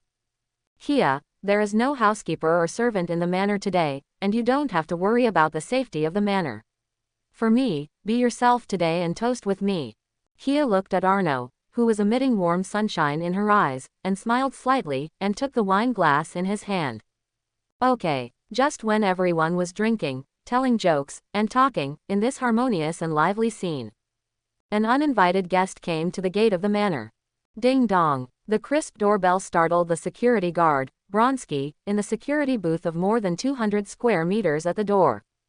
Like Banner, he did not need the power of the extremist potion, so he took the initiative to apply to guard the gate to prevent anyone from disturbing the gathering. Look, the one who is blind is here. He looked at the gate surveillance and saw a shiny bald head appearing on the gate surveillance screen. It was a black bald head, and the sunlight was reflecting on it. But even if the other party's black bald head was reflecting, as the former confidant of General Ross, Bronsky still recognized this big black man. Nick Fury, the infamous director of S.H.I.E.L.D. At least in their military, S.H.I.E.L.D.'s reputation is not good. No country's military likes a global spy organization to wander around in their territory all day long. Even if this so-called global spy organization actually only serves America, no one likes it. Bronsky took a bottle of wheat juice and walked to the iron gate of the gate, but did not open the door for Nick Fury. Did you go to the wrong place, Director? Your name doesn't seem to be on the invitation list for today's private party. Facing the hidden pig knight in Bronsky's words, Nick Fury narrowed his eyes slightly. When did a gatekeeper dare to talk to him like this? Nick Fury said coldly, I'm here to find the owner of your manor. It seems that I don't need to inform the watchdog. Bronsky raised his eyebrows. Yo, he dared to talk back. It seems that the status of some people in this era is really too high. That's a coincidence. Everyone in the manor is attending the party today. Only I can inform. If you have something to do, you really have to tell me, the watchdog, first. Haha, of course you don't have to tell me, unless you plan to break in by force. Tell me in advance. I look forward to your breaking in. Bronsky sneered at the end, and a faint green light appeared in his pupils. Nick Fury clenched his fists, but finally held back. I don't have time to talk nonsense with you. I have something important to say to Arno Stark that concerns the world. Bronsky rolled his eyes at him speechlessly. Then just say it directly. What riddle, man? If it is really important, I will inform you. Nick Fury's expression was serious. My next words are very serious, I hope you take them seriously. Bronsky drank wheat juice with an expression of looking at a monkey. Aliens are going to invade the Earth. Puff. Bronsky chuckled. too lazy to pay attention to him, and directly gave Nick Fury an international gesture in response. As for the alien invasion that Nick Fury mentioned, he didn't take it to heart at all. Now this place can be said to be a gathering of the most powerful people on Earth. Even if aliens invade the Earth now, it will not affect here. What's more, isn't there an alien prince at the party now? It seems that I came at the wrong time, a frivolous voice came from behind Nick Fury. Loki, holding a golden scepter and wearing a dark green suit, walked with an elegant pace. Nick Fury and Bronski looked at him at the same time. Instantly, he felt that the person was not simple from his temperament and image. Bronski frowned and asked Loki, "Who are you? FBI, CIA, or an agent from another organization?" In his opinion, only agents like to dress up like this. Especially when an old black agent came just now. He subconsciously thought that agents from other organizations also came to ask the master for help to deal with aliens. Loki shook his finger and sneered. "I am not a low-level agent from your Earth. I come from the realm of gods. I am the son of the god King Odin, the second prince of Asgard, Loki Odinson." Bronski was stunned. Asgard, isn't it the kingdom of gods where Thor is? After Thor regained his power, he was left by Odin to study in Arno, and he often challenged him to a fight during his boredom. It happened that he was bored guarding the door, so he didn't refuse. The two of them often sparred with each other, and they even became close friends. They would get together to drink some wine, grill some skewers, and fight to digest the food. As for why Thor didn't go to Arno to spar, in fact, Thor went there on the first day he got the hammer back. As a result, it can only be said that Thor slept very soundly, just like the time he was brought back, and fell into a baby-like sleep. Bronski looked up and down at Loki, a small body, a pretty face, and most importantly, a guy who looked quite smart. He was completely unlike Thor, who was muscular and simple-minded, and whose IQ dropped wildly when he smiled. However, for Thor's sake, Bronski still said to Loki, "Loki, right, then you wait here, I'll go and make a report." Loki held the scepter and nodded gracefully, "Thank you, great guardian." Bronski couldn't help but smile when he heard this. Look how good he is at talking, unlike a certain black man.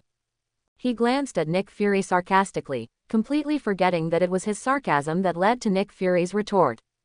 Nodding to Loki in a friendly way, Bronski turned around and made a report. Loki, with a smile on his face, and Nick Fury, with a dark face, stood side by side in front of the gate. "This is discrimination, this is naked discrimination." Nick Fury looked ugly and turned away. Loki looked at Nick Fury's back with contempt. "Who would care about you if you came to ask for help from the strongest person in Midgard with such an arrogant attitude? Even he, a god, doesn't dare to act rashly here, how can you, a mortal, be qualified?" Nick Fury didn't get into a Chevrolet Special bulletproof SUV parked on the roadside until he disappeared from Loki's sight. The originally extremely ugly expression on his face instantly turned into a blank expression. Loki, the second prince of Asgard, is he related to the disappearance of the cosmic cube this time? Nick Fury was thinking calmly. As the director of S.H.I.E.L.D., how could he not know about the gathering at the manor today? On the contrary, it was precisely because of today's gathering that he chose to come now. Although he didn't know what Arno's purpose was for the gathering at the manor. But he knew that most of the members of his Avengers plan were now in it. Now that the Avengers plan has failed and the Earth is facing external threats, he simply cannot form this special team that can protect the Earth. But just because he can't do it doesn't mean that no one else can. Arno Stark is the key person to form the special team. Not only because of his own strength, but also because he has the ability to call on all the people in the Avengers plan. Whether it is Thor in the God's realm, the Invincible Hulk on Earth, or even his S.H.I.E.L.D. senior combat agents, they are all related to this man. What's more, in addition to Arno himself, there are several powerful superpowers in his manor. The hatred that is not inferior to Hulk, the speedster Quicksilver, the Scarlet Witch Wanda, and the mysterious Butler. This power is so envious that his eyes are red. Think of his huge shield, the largest agent organization in the world. It is actually not as many as the powerful superpowers in a manor. How sad it is. What he doesn't know is that there are hundreds of people in the manor now. In fact, all of them are superpowers. Otherwise, he might not only have red eyes, but also drop his jaw.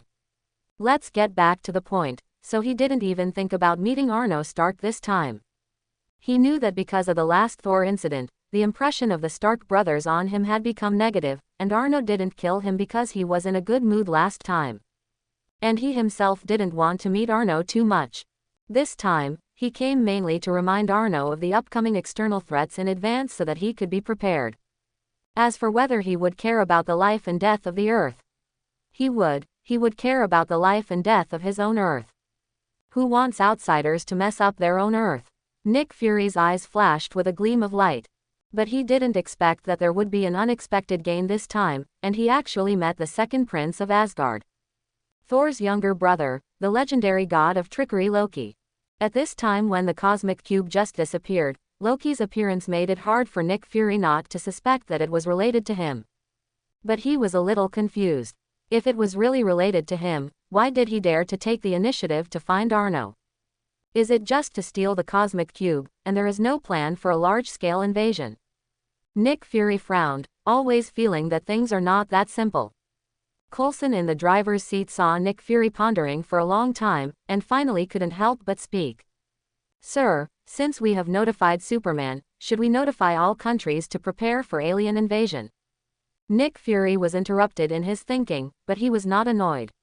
He knew that no matter how much he thought about it now, he was already an outsider to this matter. He shook his head. No need to notify. This news is meaningless except causing panic in the world. The current Earth is not qualified to go to war with the civilization that invades the Earth across the stars. The only thing we can do now is to pray that our Mr. Superman will not watch the Earth fall. Hearing the last, Coulson's eyes lit up and he said firmly, I believe Mr. Arno Stark will definitely stand up at the critical moment, because he is Superman. Coulson and Nick Fury's distrust of Arno is completely different. Since the last Frost Giant invasion, Arno eliminated tens of thousands of Frost Giants to save himself and the survivors, and controlled the huge ice meteorite to save the entire country. He has been full of admiration and trust for him.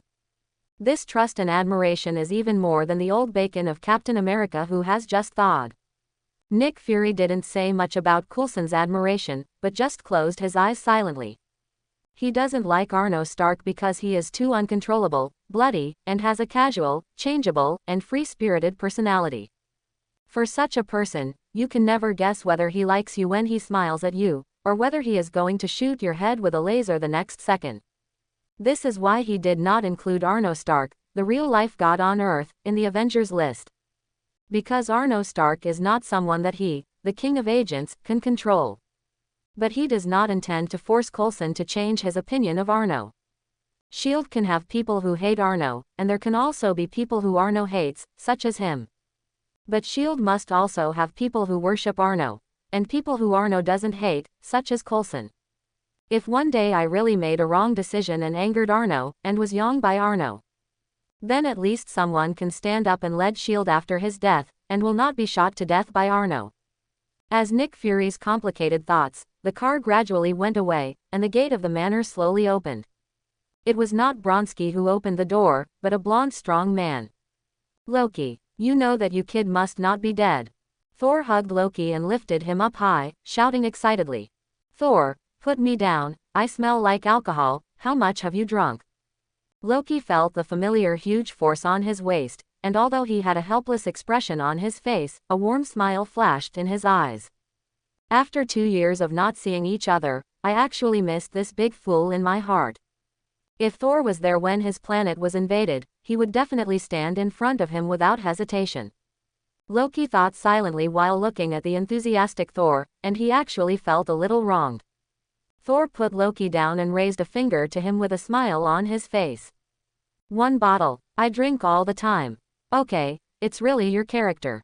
Loki spread his hands helplessly, and could only say that he was worthy of being Thor.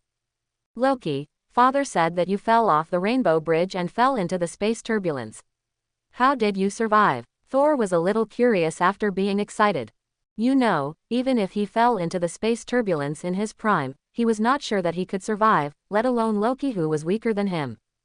I was just lucky. The space turbulence didn't tear me into pieces, but rolled me to an indigenous planet. At the end of the conversation, the smile in Loki's eyes disappeared, replaced by a coldness. Thor, take me to see the strong man from Midgard. I came here mainly to see him. Thor nodded without hesitation. Arno.